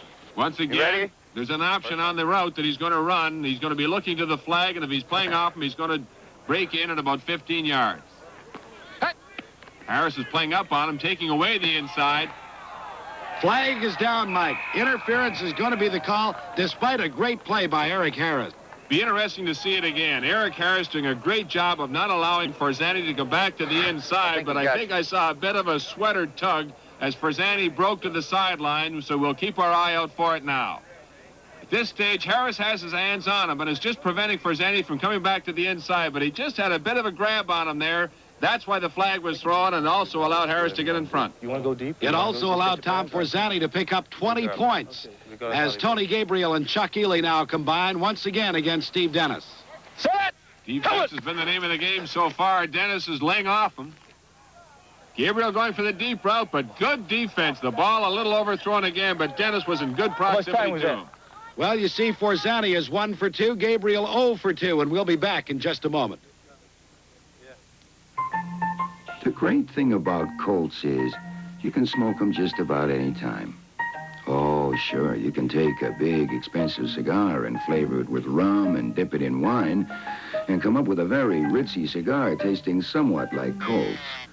But in many instances, a fancy cigar like that would make you feel a little out of place. Colts, and Colts mild. Enjoy them anytime. There's little doubt that the defensive backs have dominated the competition to this point, but let's see if Lancaster and Forzani can come up with something new. Tom? Once again, the pass route is going to be determined on the coverage by Dickie Harris. Came up quickly and took away the inside. He's there. And just as quickly, Forzani took the outside. Well, Ronnie's not too pleased with the throw. He certainly knows that the pass was there. He simply overthrew it. Okay. I can't win. All right. Tony Gabriel is just going to try the hitch against Ray Odoms. Maybe he's a little concerned about the speed of Odoms. On. You see that Odoms is giving him a little room. Well, looks a little bit like what the kids do in the park, but Ray Odoms won't let him get away. Actually, you know, it looks like a funny play, but it's not a bad move on Gabriel's part because he is isolated one-on-one against the deep back, and if he can fake him out, he's gone for the touchdown. Well, that's a good rationalization. Now we'll see how Tom Forzani does against Eric Harris. Go with your right shoulder in front of the sign. All right. Well, this is really a finesse pass, Mike. He wants him to drop it right over his right shoulder. Can he do it? Well, I don't know if he can do it or not, but the reason is that Eric Harris is giving him such tight coverage, and he's getting away from him right now. Oh, what a play, Mike. There was good coverage, but the pass was perfect. Well, what a tremendous move by Tom Forzani at the line. They expected the tight coverage from Eric Harris. With the quick move at the line, he got him off just for a moment, and then was able to turn it up. There it is. Harris goes for the move. Forzani breaks up. Lancaster gives the quick release, lofting it over Harris's head, and you got a big play. From the inside, all I got to do is try to back out. If he's playing from the outside, okay. You don't want it in deep? Yeah, then I try to post if he's playing outside. If he's playing inside, I go corner. Well, there it is. Very simply, Ray Odoms is going to be faced with a deep pattern by Tony Gabriel, depending on how Odoms plays him. Gabriel will either be going for the post or the flag. Mike, he needs a big play. Trailing by 38 at this moment, a touchdown would win the competition for Tony Gabriel. Hey! Odoms giving him a little room. He's going to the post. Appeared to me to be pretty good coverage on the play. The ball overthrown, but nonetheless, Odoms was in good position. Well, Tony Gabriel, you can see, is pretty disappointed, but what a tremendous job by Tom Forzani, and this is the play that won it for him as he combined with Ron Lancaster for the big play over Eric Harris. The final score then was Forzani 52, Gabriel 14. But the big story of today's competition was the play of the defensive backs, giving up just 3 completions in 8 attempts. Our new leader at the 3-quarter mark of the competition is Ray Odoms, and the West has taken a commanding 120-60 lead in the team standings for the Panasonic Quintrix TV sets. Next week, we go back to where football is won and lost, the pit, when we come your way for Old Port, Canada's most popular little cigars.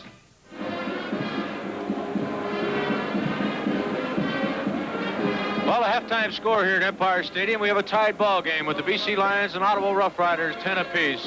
This is a CFL on CTV, and we'll continue with our halftime show in just a moment.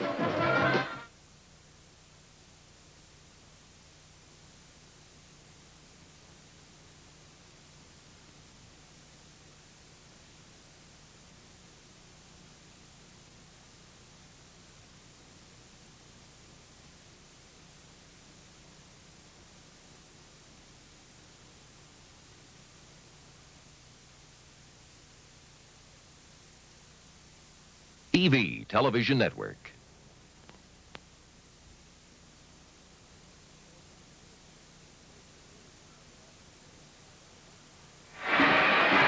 Well, we've had a very interesting first 30 minutes of action here at Empire Stadium. The Ottawa Rough Riders have been very impressive offensively, putting on over 250 yards of total offense in this ball game. They started out with the opening kickoff and returned from their own 23-yard line. They marched all the way down the field until Tom Clements tried to find Tony Gabriel at the goal line. What a great interception, a fine catch by Grady Cavness snuffed out that drive. However, the Ottawa Rough Riders came back to put their only major on the board on the next series of plays in the first quarter as Tom Clements found Jeff Avery, who's been just outstanding in the first 30 minutes, behind the secondary of the Lions, Ford and Four-Queen, and he goes 68 yards for a major score. Then the Lions came back with this fake field goal as Jerry Taggy found White over the middle, picked up a big first down to the 4-yard line, and then watched a great offensive effort by Glenn Leonhard right here. He's working against Anderson, number 65, the defensive tackle right there. He provides the block that puts Larry Key into the end zone. As good a picture as you'll see of offensive blocking by a lineman in the CFL. The Lions did manage to get another break in the ball game when they had an interference call go their way. Wayne Tosh, number 17, interfered with Al Sharuk and set up a first down at the 10-yard line. You'll see the play here. It was quite obvious that Tosh did interfere with Sharuk on the play. However, they could only manage a field goal. That put them ahead 10-7. The Riders came back and tied it up. So that's the score, and this is a CFL on CTV. We'll have second half action in just a moment. It's special. It's special. Tastes the best special light. Special Light. Do you know how refreshing this great Canadian beer can taste? When it's brewed with all the flavor, the enjoyment, everything, and it has less than 99 calories in a bottle. Taste Labatt's Special Light. Taste Labatt's Special Light. It's special. Taste Labatt's Special Light. At Canadian Pacific, we work in all four corners of the world. In transportation and resource development, we work from the Arctic to the Orient, from Australia to Europe, from South America to the Middle East. So you see, there's more than four corners. At Canadian Pacific, we work in all 8 corners of the world. At Canadian Pacific, we believe what we do is important to you. This is Peter Young along with Frank Rigney and Al McCann at Empire Stadium in Vancouver, hoping you're enjoying tonight's football game. The first half statistics show Ottawa control of the first downs, 13-7. Tom Clements, 14 of 22. Jerry Taggy, 7 of 12. In passing yardage, look at that, 229-81 in favor of Ottawa. Rushing, very insignificant for both teams in that first half. Team losses also very insignificant. The total yardage, double for Ottawa. However, on the scoreboard, the BC Lions are equal at 10-10.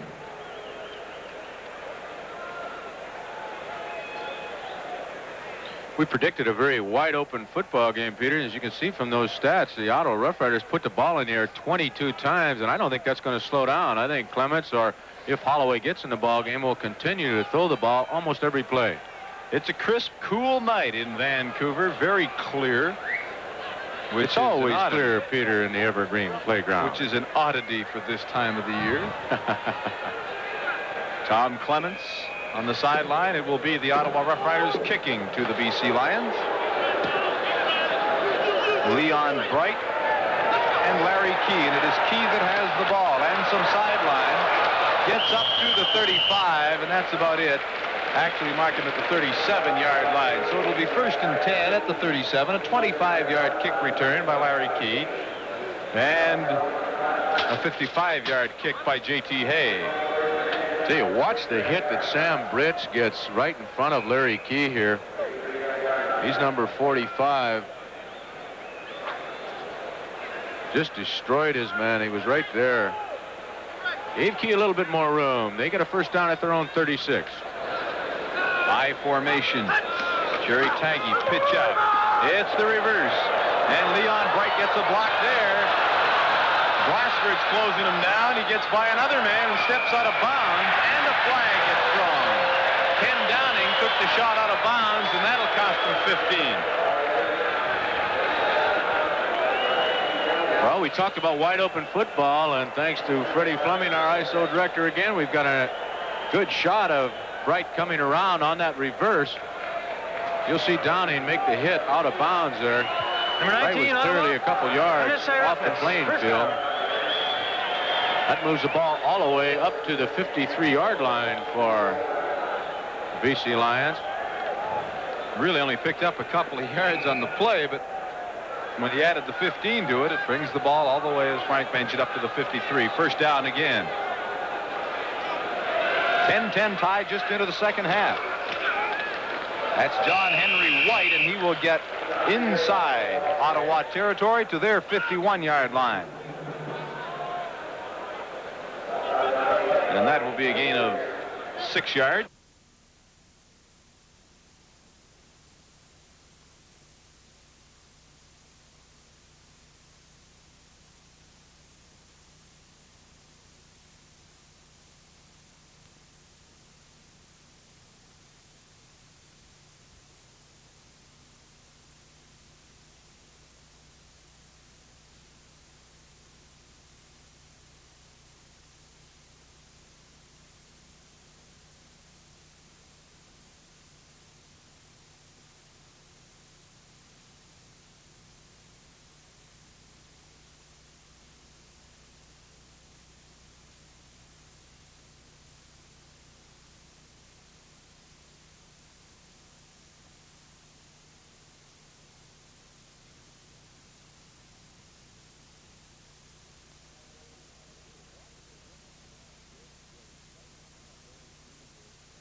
Tell you, watch the hit that Sam Britch gets right in front of Larry Key here.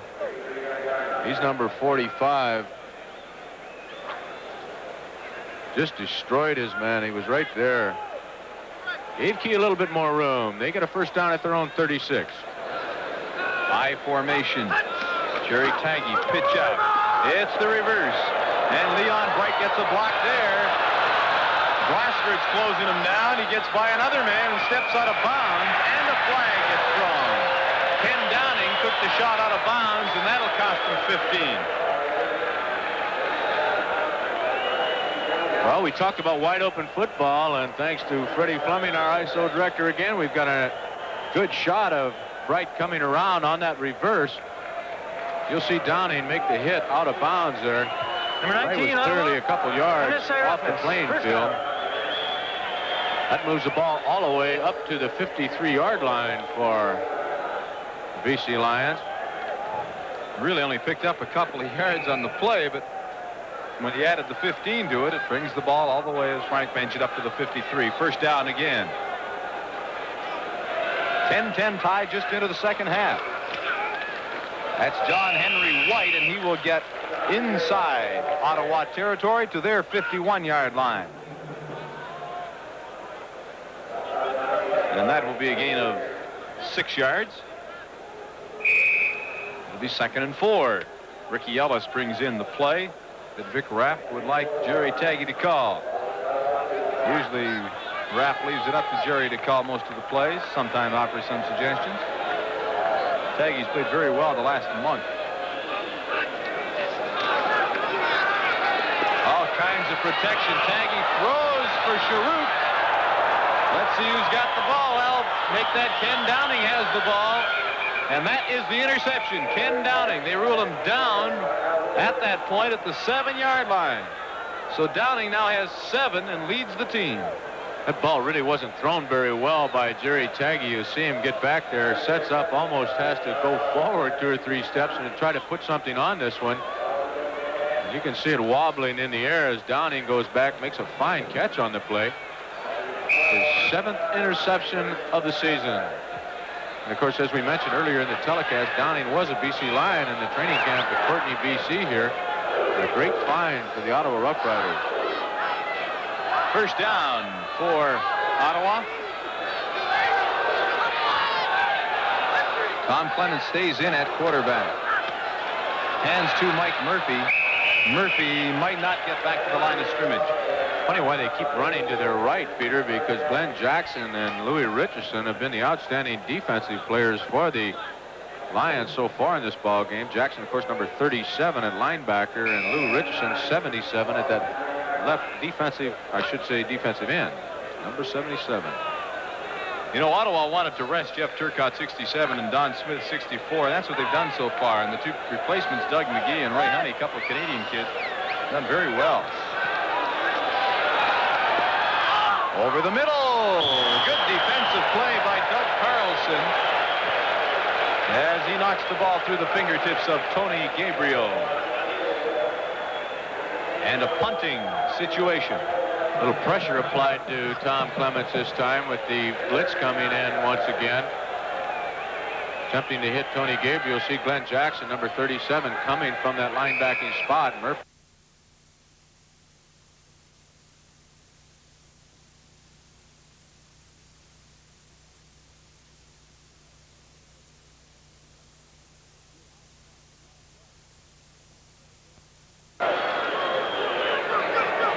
Good high punt. Leon Bright in his own territory near midfield. Gets across the midfield stripe. Cuts in. Has some room. Stays on his feet. Gets all the way down to the 37-yard line.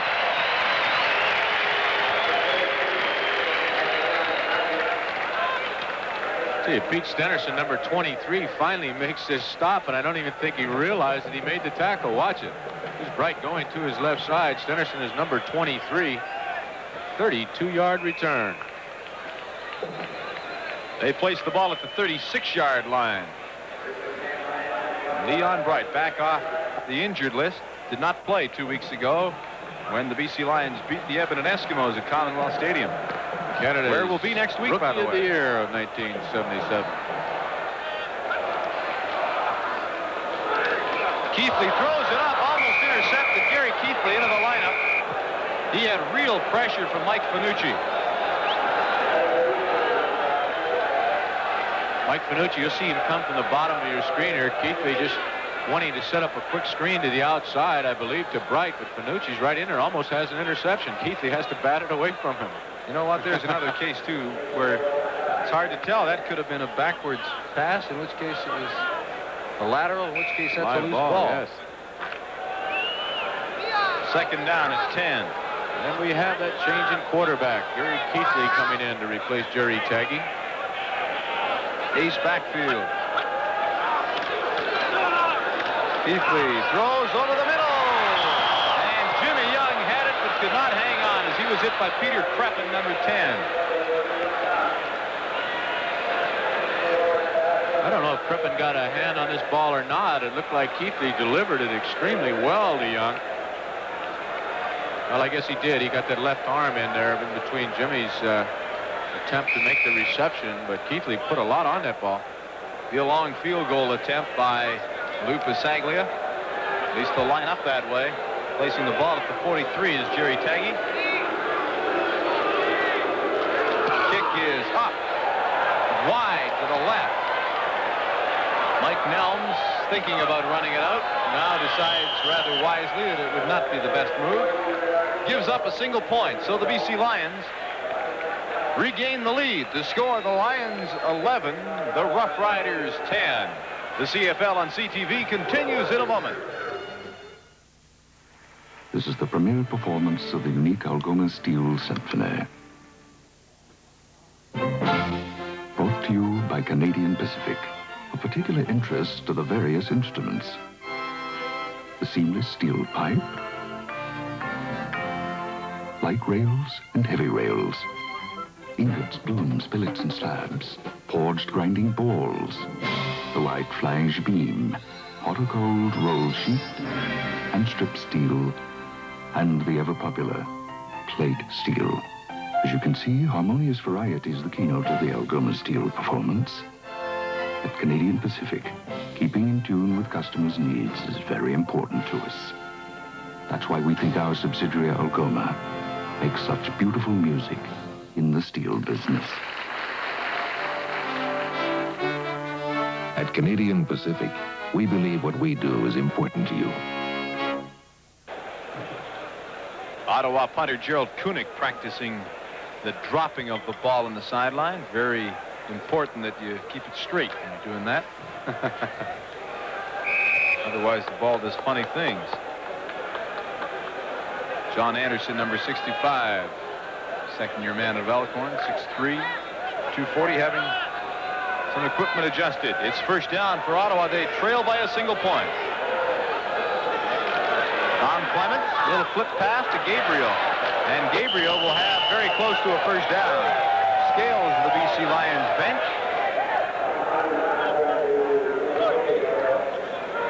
It'll be close to a 10-yard pickup. Actually, just about a foot short of the first down. Good opportunity here for Clements, needing only inches to perhaps go deep. He could waste one, Pete. You're absolutely right. 10 minutes, 35 seconds remaining, third quarter. Pretty good ball game. 11-10 the score. The BC Lions have to win to keep alive any playoff hope. Well, they proved us wrong this time. Just dive through for the first down. Down there in the pits. That's what it looks like. A lot of humanity bashing each other in there. A lot more fun sitting up here talking about it. It certainly is. Don't forget, tomorrow afternoon, if you're in the West, you get to see the Winnipeg Blue Bombers against the Saskatchewan Roughriders. Pat Marsden, Mike Wadsworth, and if he can get there in time, Frank Rigney. Clements throws to Gabriel. That's once again close to a first down.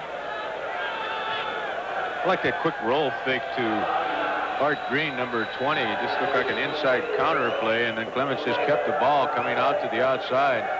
Gave himself a lot of time. You know, the CFL on CTV is protected by copyright and is intended solely for the entertainment of the viewing audience. Reproduction by any means, in whole or in part without permission, is prohibited.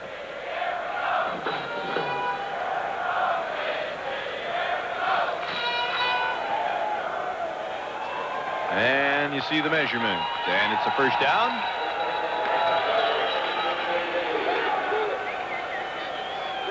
This ball game is going to look completely lopsided if we look at stats, Peter, as we go along. The Lions leading by 1 point, but the Riders once again starting a great offensive drive. 2 straight completions now to Tony Gabriel, moved them inside the BC Lion territory at the 52. There's a good shot of the I formation backfield. Now Holmes moves out as they split him out. Quick hitter up the middle. Art Green caught it, but he paid for it. That was Sam Britz, the middle linebacker. Watch this hit. Just a quick look-in pass as Clements is reading the defense, and middle linebacker Sam Britz gets over there very quickly after Green makes the reception. The pickup of about 8 yards with 9 minutes remaining in the third quarter. Ottawa once again on the move.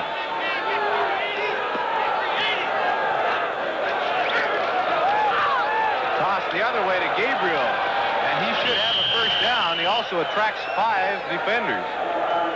I'll tell you, it's just almost impossible to stop that kind of play with the size of Tony Gabriel out there at 6'5". Once again, working against Doug Carlson, number 28, who's come into this ball game. Just a quick roll, and the big tight end slips out in the flat, picks up another first down for the Riders, their third in this drive. They have the ball at the BC Lion 40-yard line.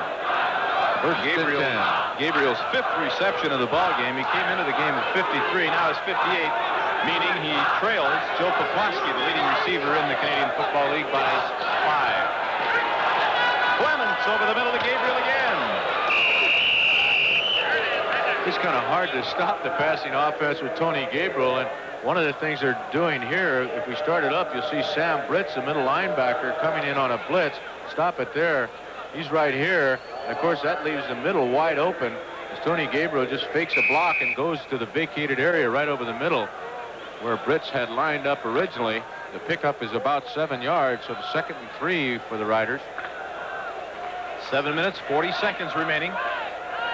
Here in the third quarter, it's 11-10. BC leads. Handoff to Mike Murphy. Puts his head down and gets to the 30-yard line, and that should be enough for a first down. The score, BC 11, Ottawa 10. The CFL on CTV continues in a moment. At one time, Canadian Pacific was primarily owned outside this country, in Britain, in the United States, and in a few other countries. In those days, Canadians were low man on the totem pole. But today, that's all changed. Today, over 70% of Canadian Pacific is owned by Canadians. And that certainly looks much better to us. At Canadian Pacific, we believe what we are is important to you. Vic Rapp mentioned that although there is a slight chance of a playoff spot for the BC Lions, it would almost take a miracle. And he says they're playing on pride, and they'll do so for the rest of the season. And the team George with the pride, of course, it's over. is the Ottawa Rough Riders. George says it is a little tough to go into the last 3 or 4 ball games, the last 3 regular season without it meaning anything. But boy, a big hit on Mike Murphy on that 3rd and a half a yard to go. That's going to be questionable. I think he made it. BC players seem to feel that they stopped him, but I think best wait till they place the ball down. He got over the 30-yard line, Peter, so we'll be a first down. No question about that. They moved the sticks. And they placed the ball at the 29-yard line. There is an injured Ottawa Rough Rider. It might be Mike Murphy who carried the ball. Peter Stennerson goes into the huddle, so it obviously is one of the running backs, and it is number 30, Mike Murphy. What a football player. Man that big, boy. It certainly helps your backfield when you can put a Canadian in there and do the job that he does. Tom Clements continues to put it in the air very successfully. You know, Peter, your comment about Murphy is certainly accurate, but it also helps to have a guy like Art Green on one side and Holmes on the other. You got 3 people who can run with the football and also catch it extremely well.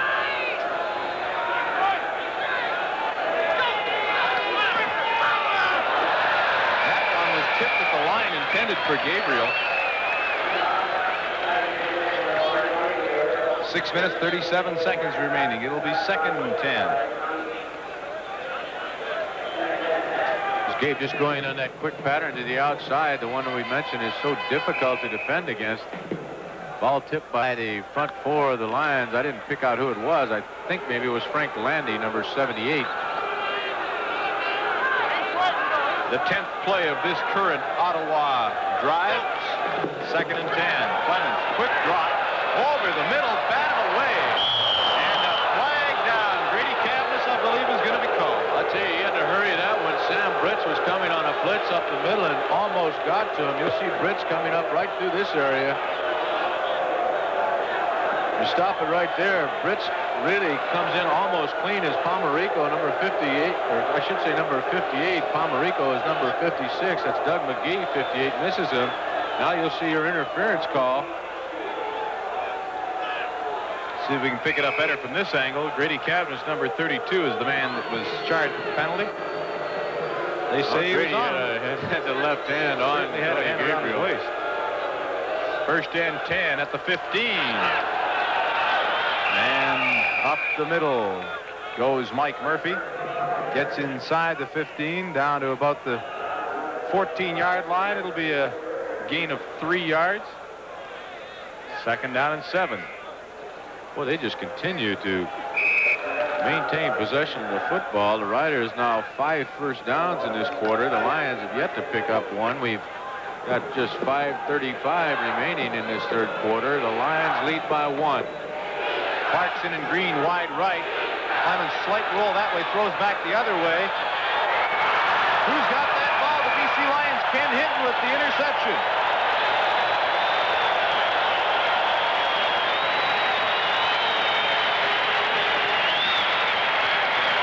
Look at this once again. We may see Tony Gabriel come in the picture. I thought he was interfered with right at the goal line. A little push by Frank Oliver, number 17. It was not picked up by the officials. The interception will stand. Cavness, of course, picked off an interception in the first half of this ballgame. You see the push there by Oliver, number 17. So twice now in this ball game, the Ottawa Rough Riders have driven the length of the field almost, only to be intercepted on once by Grady Cadmus in the first half. Now this one by Kenny Hinton. That's Larry Key, number 11, taking the Gary Keithley handoff. And he should have a good chunk of yardage. They'll mark the ball at about the 17-yard line. Give them 7 on that play and make it 2nd down and 3. Vic Rapp, the head coach of the BC Lions, exhorting his players to keep giving it 100%. They lead by 1. Larry Key's picked up 37 yards so far in this ball game in 8 carries, so he's just about 107 yards, Peter, from cracking the magical 1,000 yards in his rookie season. And one of those in contention for the Rookie of the Year honors in the Canadian Football League. Handoff to John Henry White, and he will be short of the first down by a couple. Just a super move by Mike Raines, number 79 here. Watch him. He's working against John Blaine and Simpson on that side. He gets inside of Simpson, number 66. Gets to the ball carrier very quickly. So Pasaglia, number 5, comes onto the field, and the Ottawa offensive unit, which has been directed very capably today by number 2, Tom Clements, prepares to go back onto the artificial turf here at Empire Stadium in Vancouver. Mike Nelms is the single deep man for the Ottawa Rough Riders. Pasaglia's 4th punt of the night, 44-yard average, a little under his seasonal total. Really gets into this one. That drives Nelms way back to his 30. And he doesn't get much further as Donnie Taylor, number 19, is down to stop him at the 35. 61 yards on that kick by Lou Pasaglia. Nelms, because of the great coverage by Taylor, number 19, is limited to a 3-yard return. So Pasaglia negates the Riders getting particularly good field position. They'll take over just over there outside their own 35-yard line. Peter, we don't have an update on the time of possession at this stage, but the Riders must have controlled the football at least 2/3 of this ball game. Certainly have. They've mounted the offense, but haven't put it in. They trail by a point, 11-10. There's the fake pitch out. Clements throws into the middle, intended for Gabriel, and he has the reception. Can you believe that? The game hung on. That was Joe Farqueen and nailed him chest high just as the ball got there. An 18-yard pickup by Gabriel. A quick pitch fake to Holmes. And watch this hit. Amazing that he held on to the football. Actually, he re-caught it on the way down. Jarred it loose and says, I'll take that. Well, we're not going to give you 2 catches, Tony, no matter what you say. 3 minutes, 9 seconds remaining. 3rd quarter. Inside handoff to Art Green. That play certainly didn't work. John Beaton, number 10, came in. The score of the BC Lions 11, the Ottawa Rough Riders 10. The CFL on CTV continues in a moment. At Canadian Pacific, we're always looking for new services we can offer to you. And now, we're about to unwrap 2 new ones. This one, from our people in Canbar, picks up and delivers small packages for businesses across Canada. Dependably, quickly, and at very attractive rates. And this one, from our people at Elan Holidays, delivers you on holiday tours to sunspots like Florida, Mexico, and Hawaii. Dependably, imaginatively, and at very attractive rates. At Canadian Pacific, we think packaging holidays and delivering packages are 2 good new services for us to be wrapped up in. And we hope you do too. At Canadian Pacific, we believe what we do is important to you. Al McCann at field level of Empire Stadium. Peter Young with Frank Rigney in the broadcast booth. The Ottawa Rough Riders 2nd down and 12. Back at their 51. Tom Clements rolls to his left, gets some pressure, throws it up. That is intercepted by Doug Carlson. Carlson still on his feet, puts his head down, gets into the 53 of Ottawa. Well, they just go to the well once too often here. Tony Gabriel, who has 7 receptions, most of them working against Doug Carlson. That ball really didn't have much on it. Clemens wasn't really in a good position to throw the football, and he kind of lofted in the air. Good catch by number 28, Carlson, who's man-to-man coverage on Tony Gabriel once again. And the BC Lions have their second interception in 2 possessions of the Riders. Gary Keithley stays in at quarterback. Double fullback situation. Hand off to Larry Key. Key gets outside. He'll have a first down if he gets inside the 45, right down to the 43-yard line. And that will be close to a first down. And how they love little Larry Key, the rookie from Florida State. The BC Lions, just under 21,000 fans here at Empire Stadium. And their ball club is enjoying a very slim, and I can't really say well-deserved, 1-point lead at the moment. The Riders have outplayed them. They trail by 1. The Gabe has 7 receptions on the day, 89 games in a row with receptions for the Gabe. Sideline officials bring out the chains. That shot shows you what separates the BC Lions from a first down, a matter of inches. And at this time, I'd like to remind you that new Canada Savings bonds offer safety, instant cash, and a good return, so buy yours today. That's right, Peter. They just increased the interest compounded on the CSBs to 9 1/4 last week. I bet you didn't know that. One thing that I didn't really realize, Frank. But I do realize that you and I catch an early plane because it's Regina tomorrow. And the Saskatchewan Roughriders against the Winnipeg Blue Bombers in a game that will be shown in the West on CTV. And it would take a Calgary loss plus this BC win tonight, should they be fortunate enough to beat the best team in the East right now, to keep their hopes alive. That pass is intended for Terry Bailey, went right through his hands, and he was pranked by Larry Brune from behind. 1 minute, 29 seconds remaining. Crazy George. Yeah, he's really incredible, Peter. He gets both sides of the stands going. As you can see, he works hard at it. Great story about Crazy George. He's actually a former school teacher from San Diego. Now he makes his living doing just exactly that for professional teams in football, hockey, and soccer. There's a holding call. Ball is batted up and is grabbed by Al Sharuk, but I think the holding call would be John Blaine, number 68. Mike Raines he's playing against. Take a look at him. John is a great big rookie at 6'6", 265, and it looks to me like he was the one that was holding. See, number 68 got him by the shirt, bringing Raines right down. Not actually that cool, John. There's a way to hold and a way to hold, and that one was certainly not the way to hold. I don't know anything about that, Peter. In my day, nobody BC, down repeater. I could never get close enough to those big guns to hold them. Gary Keithley is yet to complete a pass in this football game since he's come in. Here's Al Sharuk, who's yet to catch one. He caught one here, but doesn't count, Al. It will be 2nd down and 20 for the BC Lions. Ball at the 50 of Ottawa.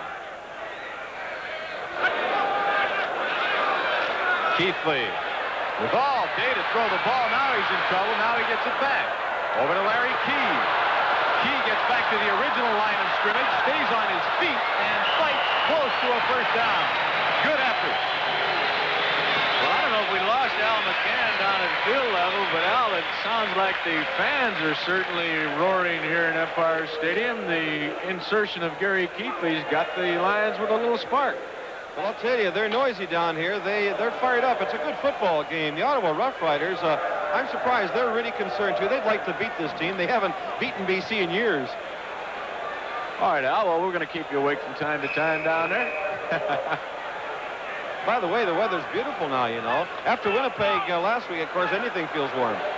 We wondered why you took off your coat and rolled your sleeves up down there, Al. It's getting a bit ridiculous, though. If Crazy George can hack it, so can I, guys. That's our own Crazy Al, folks.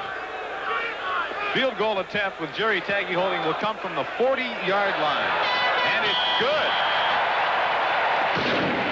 With 11 seconds remaining in the third quarter, the BC Lions increase their lead to 4 points.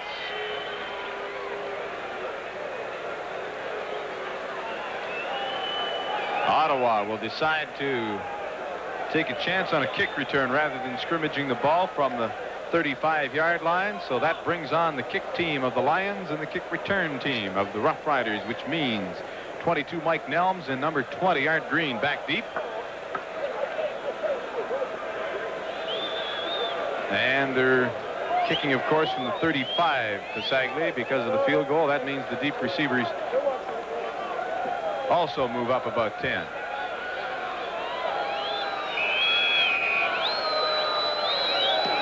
Kick by Lou Pasaglia is a good one. Drives Art Green back to his 8. And Green gets up to the 37, maybe the 38-yard line. Goltz, number 63, is there to put the stop on him, along with Beaton, number 10. 67-yard kick, 30 on the return, and Green is injured. This ball game has been amazingly free of injuries so far. You see Tom Schultz almost getting a shot at Green right there, and Hinton finally getting the first piece. Looks like a right leg, that right calf, possibly a cramp that Green suffered, and returning that kickoff by Lou Pasaglia. Ottawa will scrimmage the ball at their own 37-yard line. We have just 4 seconds remaining in the third quarter. It's a 14-10 ball game. The West Coast Lions are leading at the moment. There's the statistic over the years, the interlocking play between these two ball clubs. Art Green is leaving the field under his own power and will likely be right back in the ball game. Don't forget, Skate Canada from here in Vancouver, the ladies' free finals, 10 to 11:30 on Saturday, October the 28th. Oh, they lined up everybody on the right side there, Peter. Clemens, dangerously close to the line of scrimmage, throws to Jeff Avery, and Avery has the reception and a first down. That should be the final play of the third quarter, and is. So the score at the end of 3, the BC Lions 14, the Ottawa Rough Riders 10. This is the CFL on CTV. We'll have fourth quarter action in a moment. Investigating thermal coal reserves, untouched for many years. We're looking at new ways to economically recover oil previously lost from existing wells. Although it's only one of our activities at Canadian Pacific, development of unused energy resources in oil, natural gas, and thermal coal takes a lot of our energies these days. At Canadian Pacific, we believe what we do is important to you. John Labatt's new extra stock. Premium quality brew. Something extra to commemorate our 150th anniversary. Extra stock has extra flavor, extra smoothness, extra taste satisfaction. It's mellow to the taste and smooth going down. John Labatt's new extra stock. Premium quality brew. Something extra for our friends from Labatt's. Art Green, he's trying to work out a cramp that he picked up in his upper leg, and he'll be back. I was just talking to him moments ago, and he said it's just a small cramp, and he'll be able to shake it loose. Thank you, Al. First play of the fourth quarter. A little spin around pass to Holmes, and he gets to center field, a gain of 2. I'll tell you, Peter, the guy that came in to replace Peter Stenerson has come in to replace him, Art Green, and watch the block that he gets on this play. If we can start it up right here, stop it right there, you'll see him coming in from the top part of your screen, and watch the shot he gets on BC Lion linebacker on that side. Good hit above the waist, too. Very legal. There's the pass, and it is complete. to Peter Stenerson, and Joe Forqueen is shaken up on that play. Joe Forqueen looks like he hurt his shoulder or something making this tackle after Stenerson makes his reception here. He's making quite a contribution since he's come in on offense. Forqueen is down and obviously in an awful lot of pain. A 19-yard pickup. Peter Stenerson. Bill Reichelt, the trainer of the Lions, out there trying to assist. Might be his shoulder or his side, Peter. He kind of hit Crepin, almost mishit him there at the side. Turned out to be almost a cross-body block, and he might have caught Stenerson's left leg in the side or shoulder. That appears to be his arm. And Joe had quite a serious neck injury last year, and it almost terminated his football career. He thought long and hard in the off-season about passing the game up for good.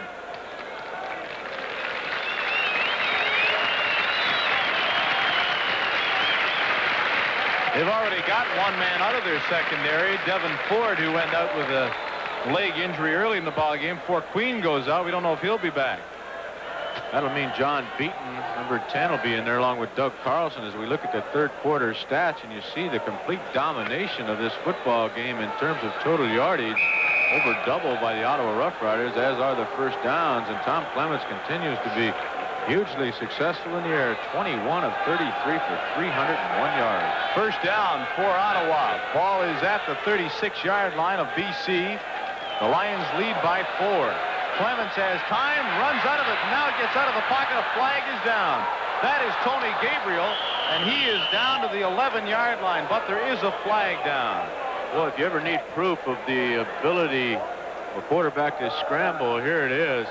Clements just does a great job of getting away from potential tacklers of the Lions. Doug Seymour, number 61, he slips inside of him. Fine throw as well to Tony Gabriel. The penalty is going to be assessed against the BC Lions. Let's hear what it was. Offside. BC. Decline. Well, you heard it. Obviously, Dale declined it. It puts the Ottawa Rough Riders in excellent scoring position at the BC 11-yard line. They trail in this ball game by 4 points. Check those stats on Tony Gabriel. 8 receptions, 96 yards. He is now only 2 receptions behind Joe Poplawski as far as overall leadership in pass receptions in the CFL.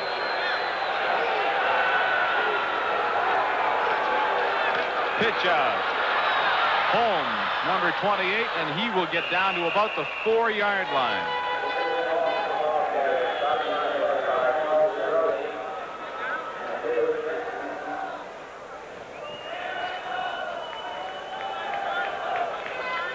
They've really juggled back there now, that secondary, because of the injury to Joe Forqueen. Beaton is now in at left side halfback. Carlson at right side halfback, and Frank Oliver switched from his left spot to the corner on the other side. 2/5 of the secondary gone. There's Holmes. He goes for the end zone and 6 points.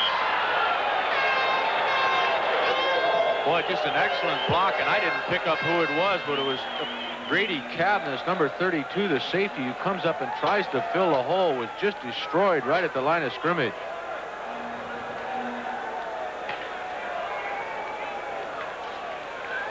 See him right there. Maybe even get a better shot of it from our end zone camera. Number 32, Grady Cavness, on the lower right part of your screen in just a moment. Right there. Opens up the hole, and the rest is up to Holmes. He puts it in the end zone. And despite 2 interceptions in this second half on Tom Clements, the Ottawa Rough Riders have moved in front of the BC Lions 17-14. That's the score, and this is the CFL on CTV. We'll continue in just a moment.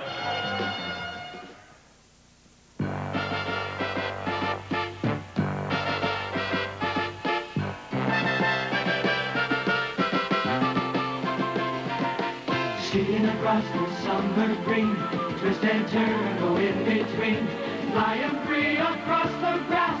You love the fun, you love it fast. You know what you could do.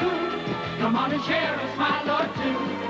It's a new way of doing what you like to do. So take a ride and share a smile or two. Flying free across the grass. You love the fun, you want to make it last. You know what you could do. Come on and share a smile or two. 'Cause when you're smiling, keep on smiling. Blue smiles along with you. Smiling along with you. Smiles with you. Smiling along with you. Well, the BC Lions not only were scored upon, but they have more bad news. Joe Queen has a suspected separated shoulder. He's being worked on now, and they're worried. He landed on the point of his right shoulder, and they think it might be slightly separated. The doctor hasn't made a decision as yet, but that was the comment of Bill Rochelle, the trainer. That's Leon Pride, and he gives the Lions respectable field position as they get down to the 34-yard line. A 20-yard return of a 42-yard kickoff by J.T. Hay. Bright, coming off the injury, really hasn't figured in the offense that much of the Lions today.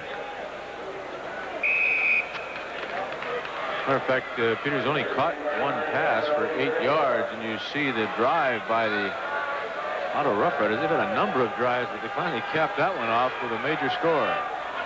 17-14 is the score. Ottawa's in front. Ty doesn't help BC. That's Larry Key, and he breaks away for 6, maybe 7 yards.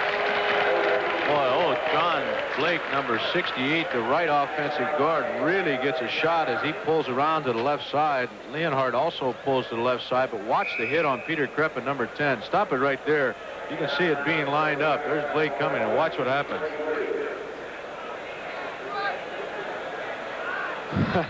When you're off balance, it always makes it look better. That's about as good a hit as you're going to see. There's the handoff to Key, and he squirms up to the 45-yard line. Depending on where they mark it, it will be either a first down or within inches. And calling for the sticks. Crowd reacts because of the placement of the ball. Reminder that next weekend, watch Peter Krepp in number 10. And you'll see that he's right back into the picture on this one, too. Almost had a face masking call against him right there, and it does look like that they may have marked that ball back a little further than Key had advanced. So you can see Larry Key has now picked up 57 yards, so he's over 900 for the season. What a rookie year. Well, they're that far away from a first down, you can bet that they'll just plow straight ahead, try to pick up the first.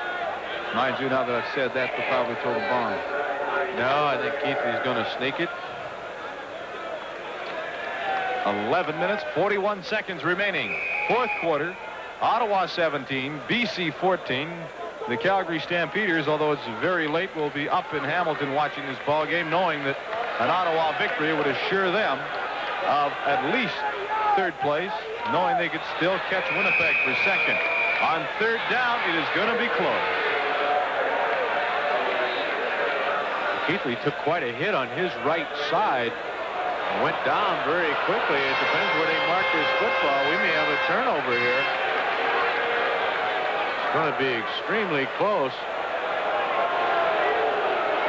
The referee Bud Ulrich making sure that that ball is marked properly, and he's holding it there so it won't be moved by anybody. We're not going to see it, but we'll get from the crowd reaction. Obviously, this is first down. Not by much. Now, don't tell me, Peter, it's a game of inches.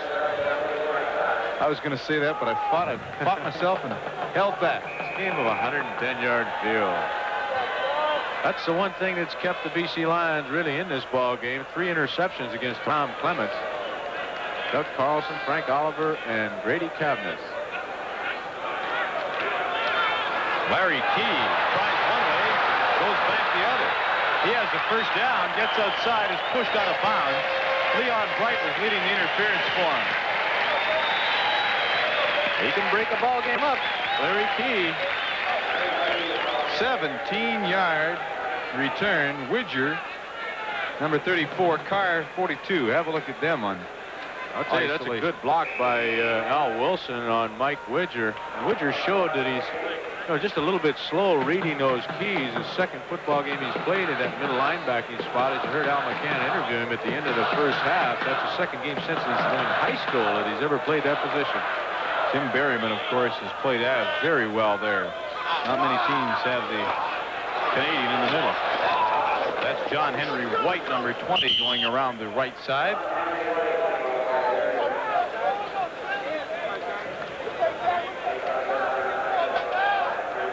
Upcoming games on CTV tomorrow, of course, in the West. It's Winnipeg at Saskatchewan. Then on Saturday, October 28th, Hamilton and Ottawa, full network telecast. Big game for the Tiger Cats. On the 29th, it will be Saskatchewan and Edmonton, a full network game. Then, on November 4th, Ottawa's in Montreal. We're back here for Edmonton, Vancouver. Both of those are regional games. This is John Henry White, number 20, cuts up and has some room. And White gets all the way in to the 27-yard line. I'll tell you, one of the fellows who makes so many tackles in that defensive backfield, Ken Downing. Watch Al Wilson. Downing comes on a blitzer, number 19, in offensive center. Al Wilson picks him up right there. One less fellow in that defensive backfield, and it sure shows when John Henry White turns the corner. Gets by Carr. Bruin finally making the stop, number 21, but not before he picks up a first down at the Ottawa Rough Rider 27-yard line. And this is the best Lion drive we've had in quite a while. Keithley moving the Lions now. Ball is down at the 28. Hand off to Larry Key. Good play by Brad Carr, but now Key's going back the other way. Has he got room? Even the quarterback goes downfield for him, but Larry Bruin makes a great play. Oh, I'll tell you, Larry Bruin just came up with an outstanding play. Larry Key just stopped Cole going to the left side, but still somehow retains his balance. Original shot by Carr, and Tosh got a piece of him. One of the most exciting runs we're going to see for minus 1 yard. And I'll tell you, if Keithley was able to make the hit on Bruin there, Key might have had 6. Keithley doesn't practice that very often, Pete. It'll be second down and 11 for the Lions. They send Leon Bright and Ricky Ellis wide left. Jimmy Young in the slot right. Here comes Carr on the blitz. Pass is complete and dropped by Ellis. Ricky Ellis had the ball and then dropped it. I don't know if you were watching the quarterback or you saw Carr come in there, but watch the damage he does to Larry Key. We started up right now. You see Carr coming in from the left side. Stop it right there. Here's Carr. Larry Key comes back and tries to pick him up. Carr just bowls a little back right over and gets a piece of Keithley. That ball was tipped and might have hurt the concentration of Ellis. Looks like Ken Downing, number 19, is the one that tipped the ball. And the field goal attempt from the 36-yard line. Kick is up. Kick is good. So the score was 7 minutes, 53 seconds remaining. BC 17, Ottawa 17. The CFL on CTV continues in a moment.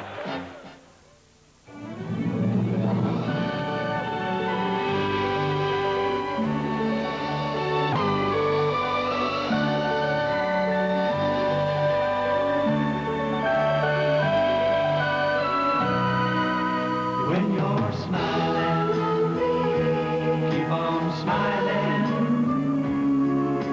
Blue smiles along with you.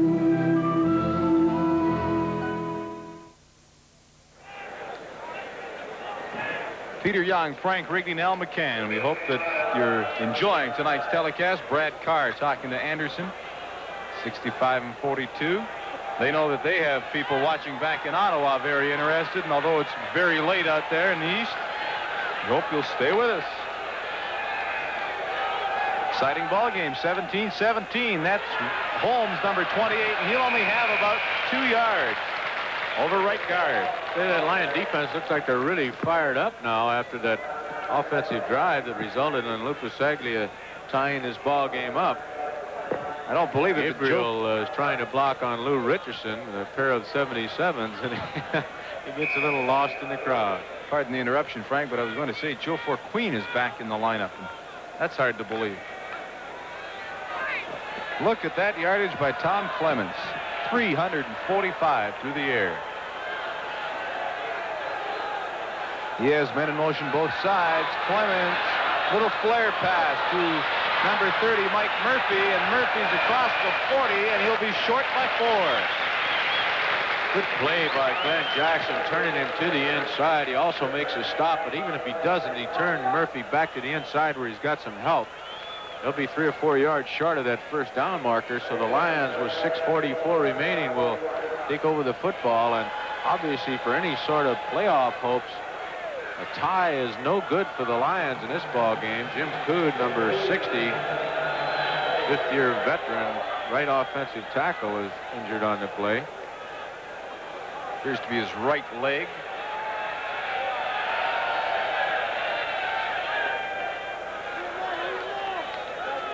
We have 6 minutes, 44 seconds remaining, fourth quarter. 17-17 tie. And while I didn't pick up how Coode was hurt on the play, but he's blocking on Lou Richardson right in the middle of your screen there, right in front of Tom Clements, and he goes down in front of Richardson. He's being helped off the field now. It would appear to be a right leg problem of some kind. Louis Richardson, the fellow he was playing against, has really had an outstanding rookie year as well. He was a teammate of Larry Key at Florida State, as was Leon Bright. And out here on the West Coast, that's called the Florida State Connection. Leon Bright is one of those deep for the BC Lions, along with Ken Hinton. Leon's got trouble with his hamstring and his left leg, as they've got it taped up pretty well. Short kick. Hinton will take that in traffic and naturally draw a flag. John Anderson, I believe, was the closest man to him. Very close, in fact. Only a 29-yard punt, too. A lot of bodies in there close. I think you're right, though. It was John Anderson, number 65, who was staring him in the face. Don't hit him till you see the whites of their eyes. 6:25 remaining, fourth quarter. Lions bench anticipating good field position, hoping to get a point, hoping to win the ball game. Ottawa, of course, would like to win, but they already have first place cinched. They're certainly not going to just lay down, though. Jim Coode, they're checking over at the Ottawa bench. Keith Lee pitches.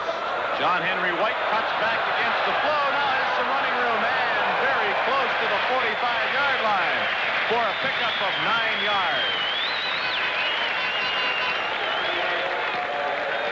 Very interesting play here. The Lions pulled the whole right side of their line. You see Blaine and Simpson, 68 and 66. Ricky Ellis, the tight end, also pulled. So John Henry White turns back and gets behind Simpson there for a moment. Finally turning it to the outside and picks up almost 10 yards. He's now had 4 receptions, but John Henry White's starting to contribute a little bit on the ground, too. 4 carries, 20 yards now. High formation backfield, 2nd and inches. Keith Lee goes straight ahead himself. So they have a first down, and they're also got the clock going on their side. 5 minutes, 15 seconds remaining. Well, I'm happy to report that Jim Coode, who injured his knee, apparently isn't too badly hurt. They feel that it's just a bruise, nothing torn. He's walking on the sidelines now, as you can see, and I think he'll get back into the game. Well, that is good news for the Ottawa Rough Riders, because they didn't want to have to play Jeff Turcotte, number 67, who's normally the starting tackle on the other side. Got a shoulder problem. That is Larry Key, who will have 5 more yards to add to the total of the BC Lions, which has now gone over the 100 yards for the night in rushing. Big John Blake leaves the huddle. Ricky Ellis, number 71, the smaller tight end, comes back in. Key is up to 78 yards on the night. This is 2nd and 6.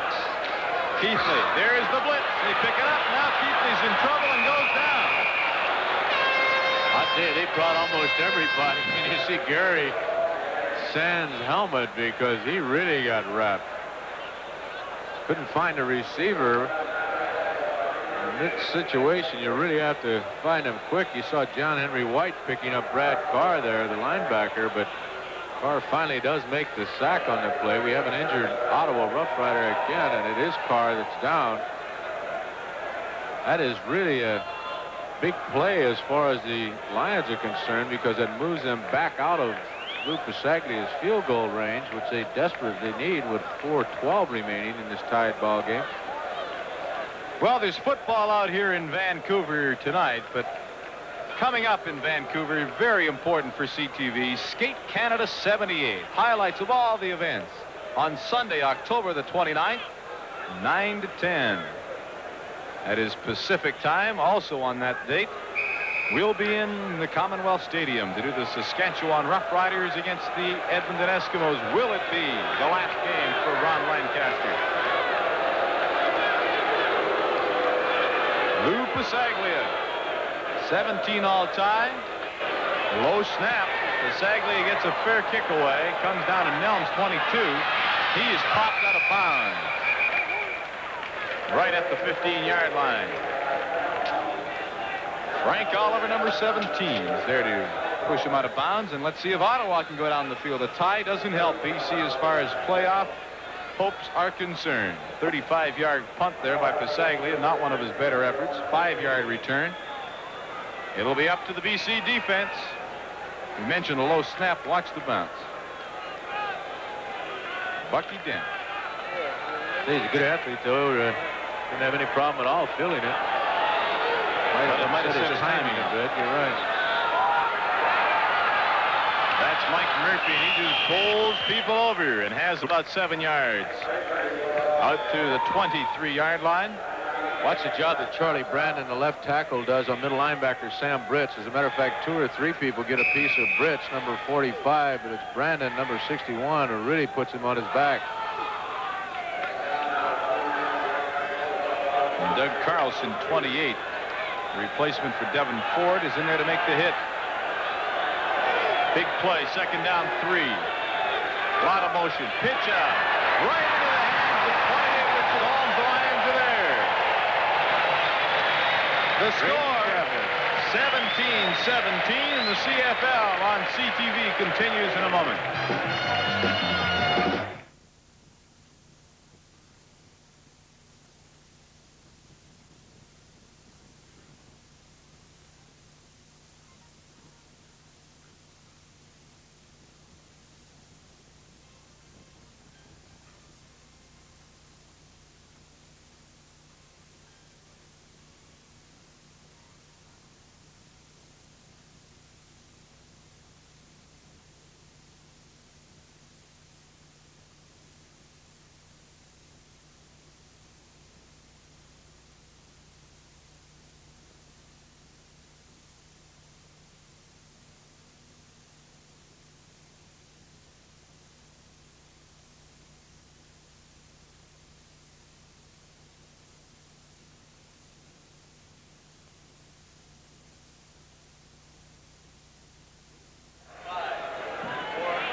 Grady Cavness comes up with a big defensive play for the Lions on second down as Holmes takes a quick pitch, and Cavness is there almost before the ball. Ottawa will have to kick it away.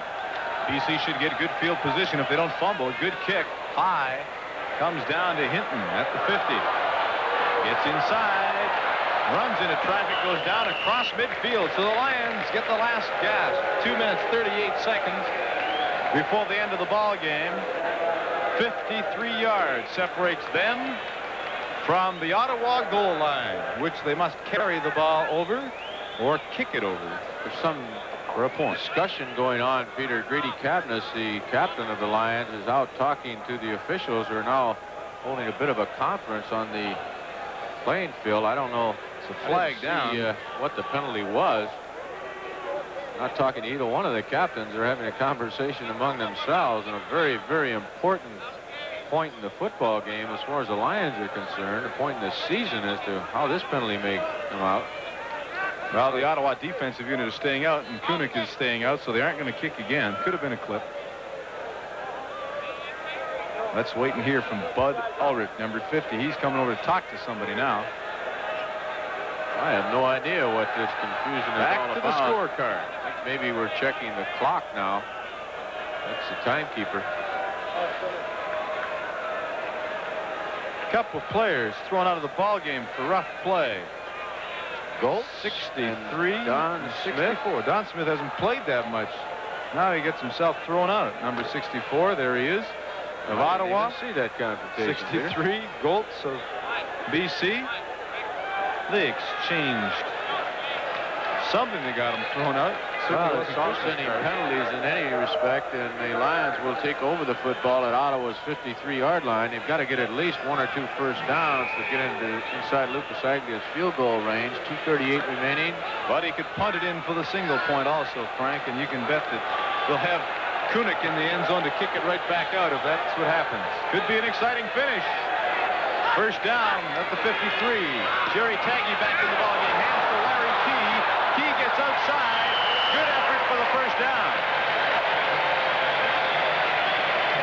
Boy, good call, Peter. That was just a super effort. Larry Brune just manages to stop Key as he takes the ball on his draw. Wide open hole. Good block by Al Wilson on Widger, the middle linebacker. Just gets a piece of him, but Key stumbles forward for another 4 yards to pick up a first down at the Ryder 41-yard line. Now we've got coaching signals coming from the Ottawa bench for the defensive unit. First down for BC. Taggy stays in. Long count, hands off to Larry Key, the other side. Here we go. Good hit. Key stays up. He'll have 7, maybe 8 yards. Larry Brune, number 21, really stood him up. Well, he stopped him in his tracks, Peter, but once again, Key recovered. Watch the hit that Brune, 21, puts on Key. Really jarred him loose, but he's a real scrapper. He's now getting close to that 100-yard mark for the ball game tonight, and it looks pretty certain that if Larry Key stays healthy in the last couple ball games, he's going to easily go over 1,000 yards. He only needs another 50 yards or so. 47 to be exact. He has 97 in this ball game, 953 total. He'll join Mike Strickland in that category if and when he gets there. There's Key again. He won't have many there, but he might have enough for a first down. I like him. Runs hard. And hangs on to the football. That's the first down for the Lions with the cheering here at Empire Stadium. It's for the return of Jerry Taggy into the quarterbacking spot for the Lions. It's a bit of a surprise. Gary Keithley's actually moved the ball club fairly well, but Coach Vic Rapp wants his veteran Taggy into the ball game in this critical situation. Keithley, of course, was shaken up in the last sequence. And that might have been the reason. That's John Henry White, and he's just tripped up at the line of scrimmage. Number 53, Brian Hedges, gets him. Just didn't look like he might bust it up the middle for a few. He does get 4, making it 2nd and 6. White has added 24 yards to the rushing attack of the Lions. Well, this is a big play because if they don't get the first down, it's guaranteed Pisaglia will try to kick it through the end zone for the single point. Taggy would have said, don't drop the ball, fellas, whatever you do. Hand off is to Key. Who else? And they have him. Hedges again, number 53, with help from Glassford. That'll be close to the line of scrimmage. And here comes Lou. That is not booing that you hear here at Empire Stadium. It's Lou.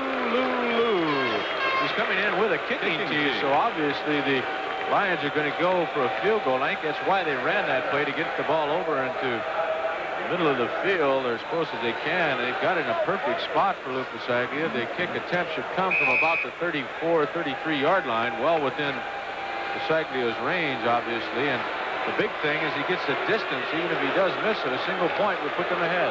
Well, it could be the whole season, depending on this one right here. You can see the kicking tee. That's where Taggy will place the ball. Pisaglia hits it. It is good.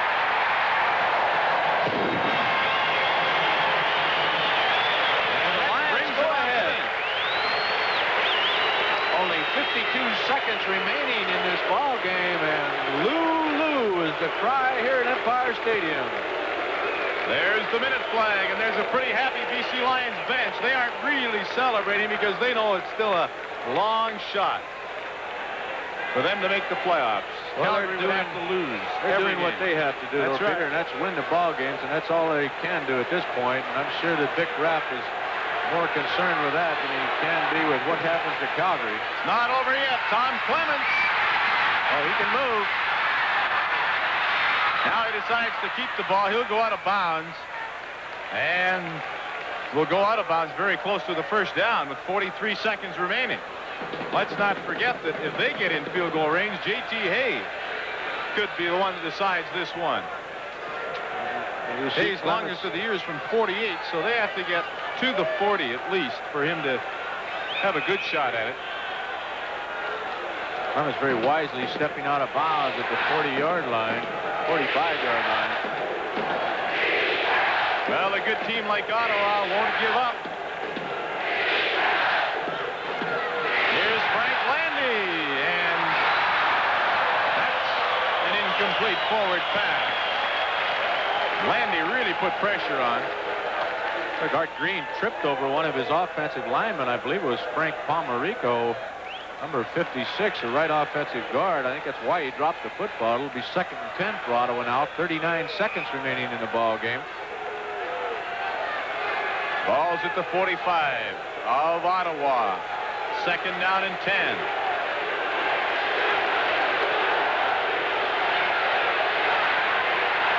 Clements safety valve. Mike Murphy. Murphy. First down out of bounds at the 51-yard line. Fort Queen is down again.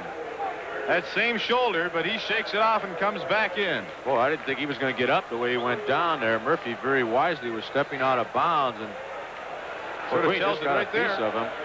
11-yard pickup, so it's another first down. They've now moved inside BC Lion territory. This crowd that was whooping it up 20 seconds ago on the score clock, very apprehensive right now. Tom Clements, who's had a brilliant game at quarterback, gets pressure again, dumps it off. Oh, big play by Doug Seymour, number 61.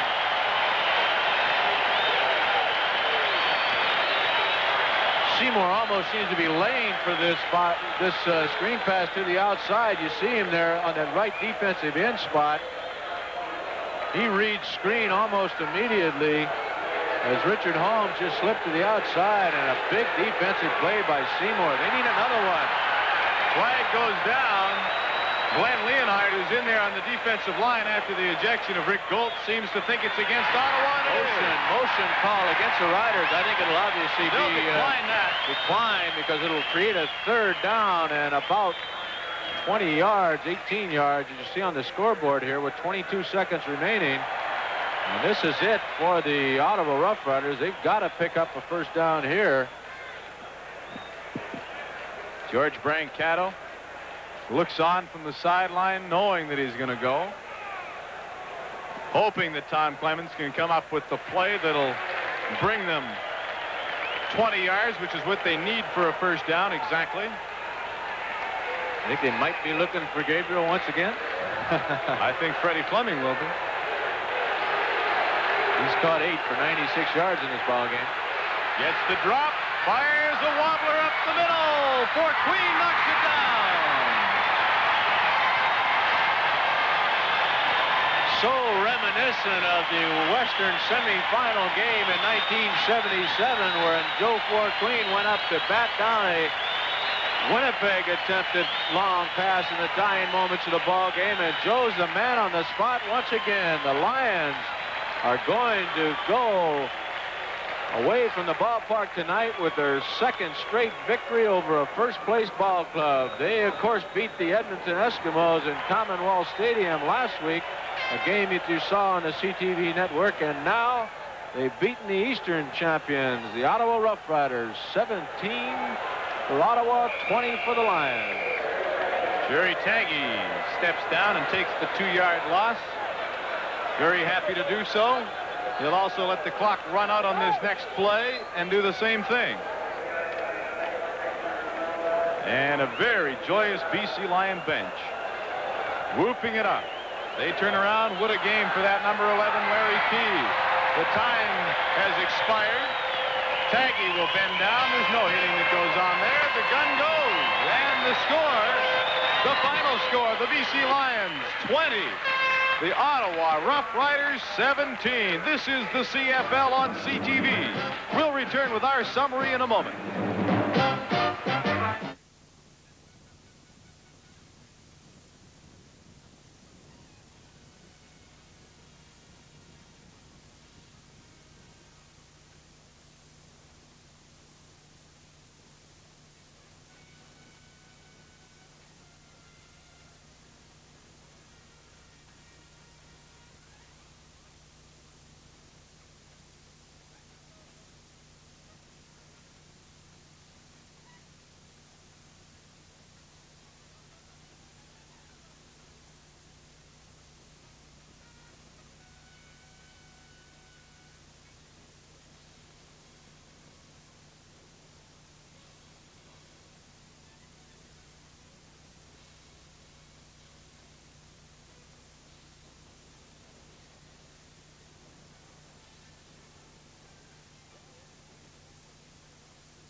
Well, what a happy band of BC Lions. They kept their playoff hopes alive. And on either side of me, two running backs who both had great games. On my left, Larry Key, who had 101 yards. And on my right, of course, Larry Key, John Henry White, who had a super game, too. John Henry, you guys are both running very well tonight. No, our offensive line will do a tremendous job of blocking. You know, the hole was there. We just ran. That's all. That was a key game. You knew you had to win it. Right. We did it. I'll tell you, Larry, another super game for you. Let's see. You're up around 950-something yards now. The thousands of cinch now. Yeah, it is. Like John Henry said, the offensive line blocked well tonight, and the holes were there, and we ran. And I just like to give a lot of thanks to Coach Rapp. You know, he stuck with us, and he had confidence in us, and he knew that we can do it. You know, we just put our man into it. You know, and I just like to I'm just real happy. Let Louis Richards in here, Larry. Thank you. Good game. Louis, come on in here. Speak for the defense. I thought you guys played exceedingly well. You had great pressure. Well, we worked on it all week. We knew they'd run a lot of different stuff, and then we knew both quarterbacks had the ability to scramble, so it's really slowed our rush up a lot. But we put it together tonight. I think it's been a while coming. Joe Queen hurt his shoulder. They thought it might be separated. He comes back in and makes that big play. Yeah, he's tough. He's really tough. He can play with pain, I think. Well, I'll tell you, you kept the flickering candle alive, Louis. You never do know, do you? No, you don't. You know, if you can put two more wins together, who knows, you might be in the playoffs. I hope so. Louis, good game. Congratulations. Let's call the coach in. Vic Rapp here. Vic, congratulations. I know how much you wanted to win the football game. You've been kind of underplaying your playoff chances, but it does great things for your team's pride. Well, it does. I thought we came out a little bit flat in the first half, Val. It concerned me a little bit. The second half, we came on and played better. I've been saying all year, I think we got a better football team than our record indicates, and you know, it's hard to make anybody believe that when you're not winning, but I felt like again tonight we made some plays when we had to.